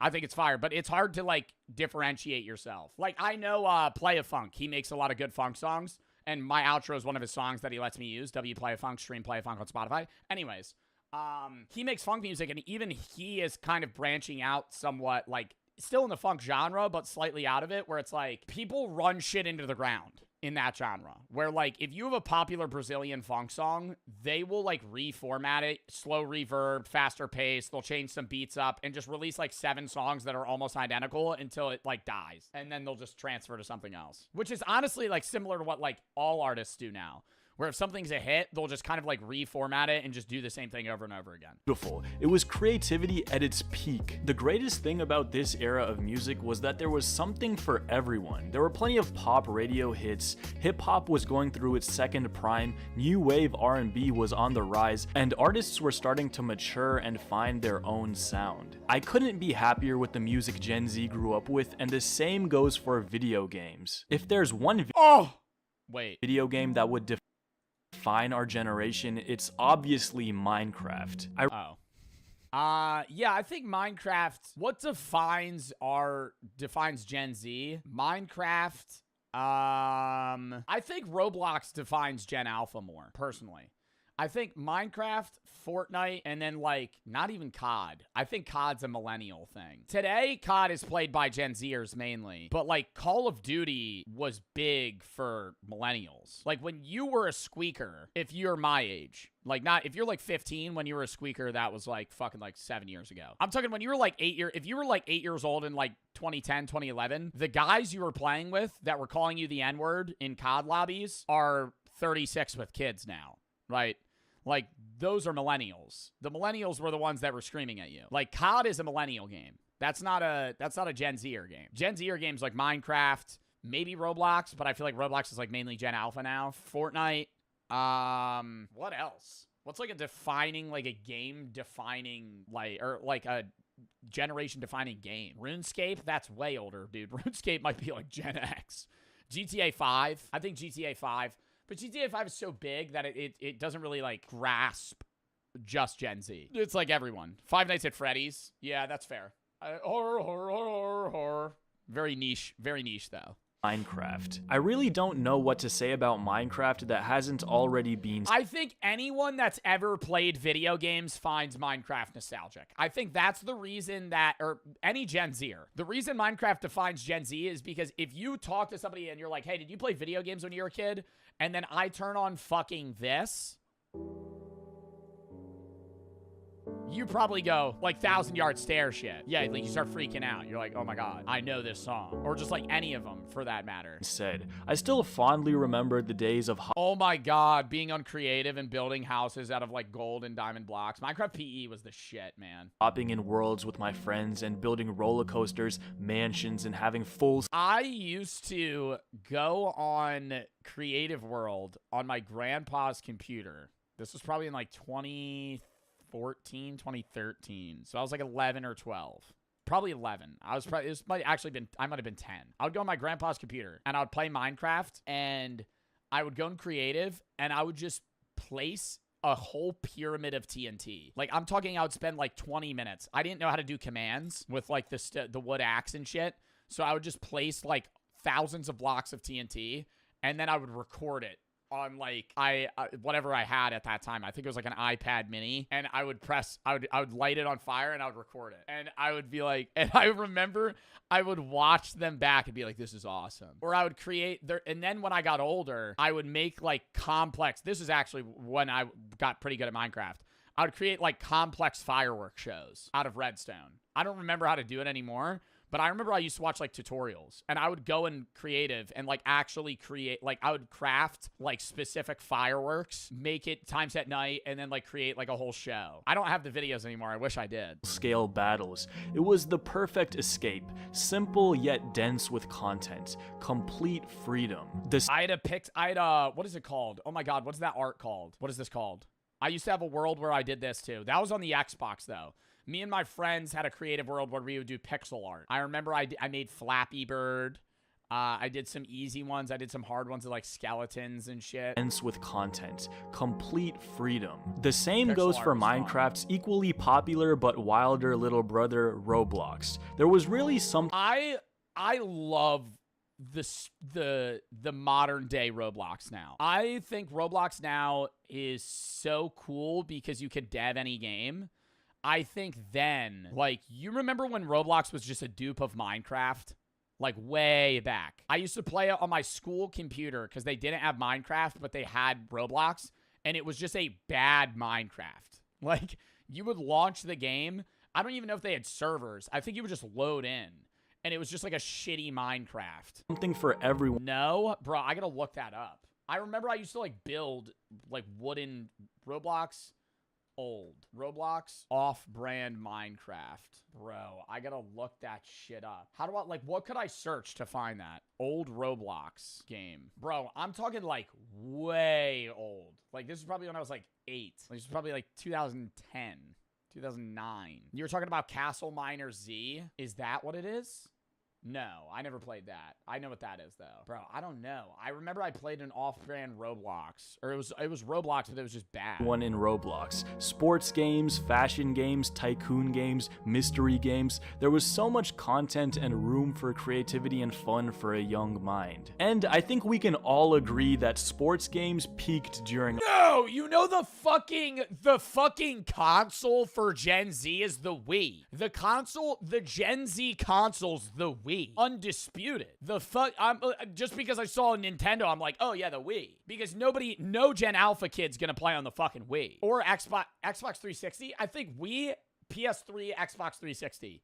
Those three. Not PS2. PS2's too old. PS2's too old. I think those three. Our childhood. 2K16 is probably my most played game of all time. It really is the perfect basketball game. And bro, how can we forget those old FIFA soundtracks? I need to know now. Unfortunately, these days, sports games... Bro, old FIFA Bro, I was saying this, top 50 games of all time, I had FIFA 17. Games have been watered down to over-monetized, recycled slop held hostage by corporate overlords. But I still remember the days of try-harding on my park and having intense battles with my brother on Madden. We FIFA Street even witnessed mobile games like Clash of Clans and Clash Royale. Bro, unmatched. Early 2010s Clash of Clans. Bro, when my uncle showed me Clash of Clans for the first time, I was fucking losing that. I used to grind the fuck out of that game. Is this it? No, this isn't it. Clash of Clans theme song. What's the theme song for Clash of Clans? Is this it? What the fuck is this? Where's the audio soundtrack for fucking Clash of Clans? The intro. Clash of Clans song. This.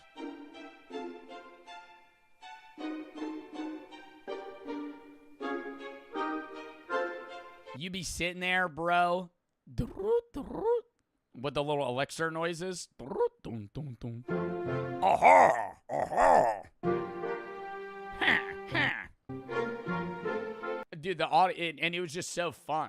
It was just, That's why Clash of Clans was in my top 50 games of all time. It's just such a good game. Over the zeitgeist of our generation. None of y'all remember Heyday?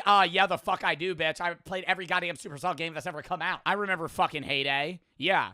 I remember Heyday. I used to fucking farm wheat. I remember I used to watch TV and farm wheat all day, bitch. I used to be raising my cows, organizing my farm, trading the fucking little boat guy for fucking milk. And of course, who Boom Beach? Yeah, rep Boom Beach. That shit fell off. can forget I played Boom Beach too. Flappy Bird? When it comes to Gen Z, I feel like I have to talk about books, and really one specific book series. Diary of a Wimpy Kid! Diary of a Wimpy Kid. I don't think there's ever been or ever will be another book series like Diary of a Wimpy Kid. Much like the cartoons we grew up watching, this book series had a profound It's a pre-watch. What else would it be? Hunger Games? impact on the culture and humor of Gen Z. While most children's books try to teach good values like honesty and hard work, Jeff Kinney throws all of that out of the window. Greg Heffley... Bro, Brooke always tries to get me to watch the Diary of a Wimpy Kid movies, and I tell her every time, I'm like, these suck now. You're blinded by nostalgia. I don't want to watch a movie where the guy goes, the cheese touch. The cheese touch. It's fucking cringy now. It was funny when you were 10. He is cynical, self-serving, opportunistic, lies, cheats, and always tries to find a shortcut. Roderick Rules is still peak. Is that the second one? Basically, Greg Heffley is the most honest children's book character we've ever seen. I think because Gen Z has always been hyper-aware, we reject overly righteous characters because we know they don't exist in real life. The people around us operate like Greg, and in many ways, so do we. He was a hilariously flawed character that rarely learned his lesson, and we couldn't get enough. Much like... Dude, Diary of a Wimpy Kid was one of the only books I wanted to read when I was a kid. I remember, like, laying in bed reading Diary of a Wimpy Kid, being, like, hype to read it. And I just feel like they need to let you pick more books now. I feel like when you get assigned books, you hate it. When you're able to, like, pick them, and it's like, oh, I gotta read Diary of a Wimpy Kid. It was awesome. The cartoons we grew up watching, Jeff Kinney gave us the respect of not talking down to us. The magic of those first 6 books will forever hold a special place in my heart. And clearly, I'm not the only one, with Diary of the Wimpy Kid still being relevant in meme culture till this day. There's an entire subculture of Diary of the Wimpy Kid fanfictions that range from extreme... Diary of an Empty Man. Diary of a Wimpy Kid Death Note. I've never once considered finding that notebook and gaining the power of... that notebook and gaining this power of misfortune. In fact, it's made me happier than I've ever been. Extremely hilarious to downright depressing. And from time to time, I still read through this book series because it has a distinct comfort and charm that I can't... I am calling Cap. I am calling Cap. Who is this? Rowdy? You are not rereading the Diary of a Wimpy Kid books. Can't find anywhere else. If we're gonna talk about Gen Z media, then it's only right that we talk about Gen Z social media. While short-form apps like Vine and TikTok have been huge during our childhood, culturally, nothing really comes close to YouTube. I'm genuinely YouTube for sure. Glad. And creator-wise, Markiplier and Minecraft YouTubers. Markiplier is like a part of the childhood, dude. Vomit alert. Oh, I got to witness the old days of YouTube. The days of... Yeah. LA Beast. LA Beast here. Today I'm gonna be chugging a gallon of rotten milk. Ugh, and he just fucking vomits into his, like his washing machine. That was the best. The FNAF Vanoss Gaming. Let's Plays, OG phase, back when H3H3 was making hilarious commentary videos. What phase members did you guys watch? I feel like that's like a Pokemon trading card game. I used to watch Rain, Jev, Adapt, and maybe Tico, like a little bit, but those 3. Jev, Adapt, Rain. Those were the guys I watched, and that was it. Rice Gum? Was Rice Gum ever in phase? Casey Neistat's daily vlog, the rise of animation channels. There was so much diverse content. But of all the great channels we grew up with, for me, one of them stands above the rest as the greatest YouTuber of all time. Oh my god, when they did Parkours, I can't say his name. Ryan Higa. Not gonna say his username though. A man who defined the humor for a generation of children. Yo, what's up? My name is Ardizzle for shizzle my nizzle off the hizzle. Ryan Higa. It's really hard for me to put into words how much Ryan Higa's videos mean to me. He was literally the first YouTuber I ever watched. For the longest time, I thought YouTube. Dude, and his shit was so. I remember loving the park horse videos, and it was him in his 20s with a bunch of his friends. Just going, all right, so I'm going to do a backflip off this monkey bar, and then I'm going to fucking triple jump off these bouncy balls onto this suitcase, and then I'm going to swing around and and do the landing. And they would just play horse with parkour. And it was fun. It was fun to watch, but it was like low effort content. YouTube was just a place for music videos until one day my friend showed me Rustin Heber. It was an eye-opening moment. He was edgy, but also genuinely funny and made clever social commentary. I still distinctly remember the days in middle school of watching Dear Ryans on the bus ride home. He was truly one of the first personal brands on YouTube, and I think we all need to thank him for paving the way. So Ryan, I think there's only one thing left to say. And follow me on Instagram. I'm posting That was a good fucking video, dude. I love that. 2013, 2019, probably the best year I've ever experienced as a kid. I feel like 2019 is a bit late. I feel like 2013 to like 2018, 2017, 2019, like that, I mean, that was a long time ago. But 2019 was more modern day. 2019 is still respectable. Yeah, like pre-COVID era. Ninjago, Lego Ninjago. My Little Pony. We all lived the same childhood. I didn't realize 1738 was a Fetty Wap song until you mentioned it.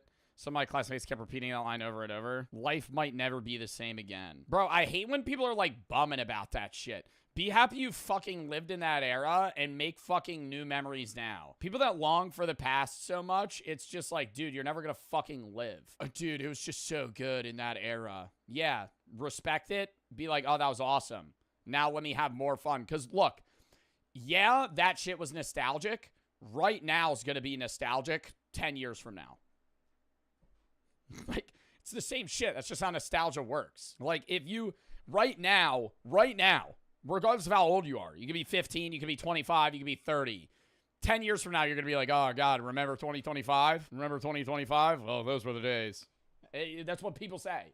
So it's just the same shit. Until you're like 50 years old, everything becomes nostalgic. At some point. Yeah, remember Joe Hart? No. Damn, Uncle, you're 30? No, I'm 23. Next.